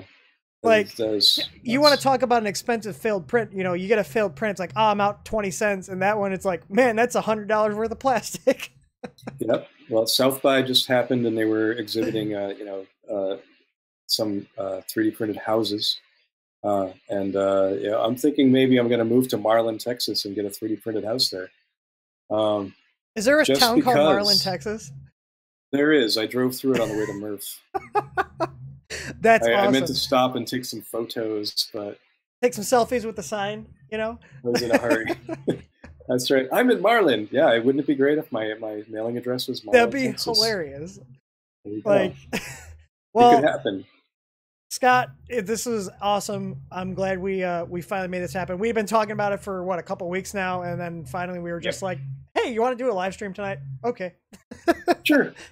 Got nothing else going on, you know. Just I've got my bugs chopped down to less than 100. I know. It's working well. Well, if you need, again, like as always, if you need me to test out something or bounce ideas off, just shoot me a message. You got me on hang. So sure enough. And and if you need anything else, like parts wise, just hit me up. So I don't want you spending money on stuff I can give you. Money? What are money? Hang on, let's see how your Patreon's doing. Let me see. It's catching up. It's catching up. You got a couple more. You're $25 from your $1,500 goal. Woo! That's crazy. So, yeah. Hey, and right. I don't know if you guys noticed, but if you actually click on our channel up at the top and top right, there's a Patreon link. That's Scott's, because I want to see him break these goals and spend more time on Marlin and less time breaking things. Yep. It's everywhere now. Lost in Space has a 3D printer. Altered Carbon has a 3D printer. Black Mirror had a 3D printer or two. I know, right? That show is that you do watch Black Mirror? Oh sure. Oh, it screws with your head. Like some episodes, I'm just like, I need to watch something else to unfuck my head. Yeah, it's all true. It's all happening right now. Look at that episode with the social media app. Look what's happening in China. Yeah, that's China today. I know, right? Well, we could honestly probably go on forever. Like I don't know, what was that? We had one hangout where it was like 5 a.m. and I was like, oh, we should probably sleep. Yeah. Yeah. I think that was when we were screwing with 2.0, trying to get it to compile, because I couldn't get it to compile on my desktop or a Linux VM or my laptop. And then I finally gave up. I was like, yeah, I need sleep. So, let me Scott, know if the guide helps. I will. I'm going to take a look at that tomorrow, actually, or later today, because technically it's Wednesday. And Wednesday is my day off. So, and by day off, I mean it's when I count inventory and fix my own machines instead of helping people fix theirs. Excellent. But Scott, it was a pleasure. I will for sure be in touch as always. This is a blast. So thanks, Tim. It was a pleasure having you, man. Great stream. And if you guys haven't already, go give Scott money. He deserves it. Okay, you're using firmware that he helps write. Yeah, there you go. It's in the video description. Yes. Oh, they hurt so bad. We got to pay for his carpal tunnel surgery. Shoulders. I need to get a massage therapist. Help me out. I know those aren't cheap either. But they're worth it. All right, man. I will talk to you later. And thank you for coming on the stream. It's awesome. Yeah, glad to be here. Bye. Thanks, people.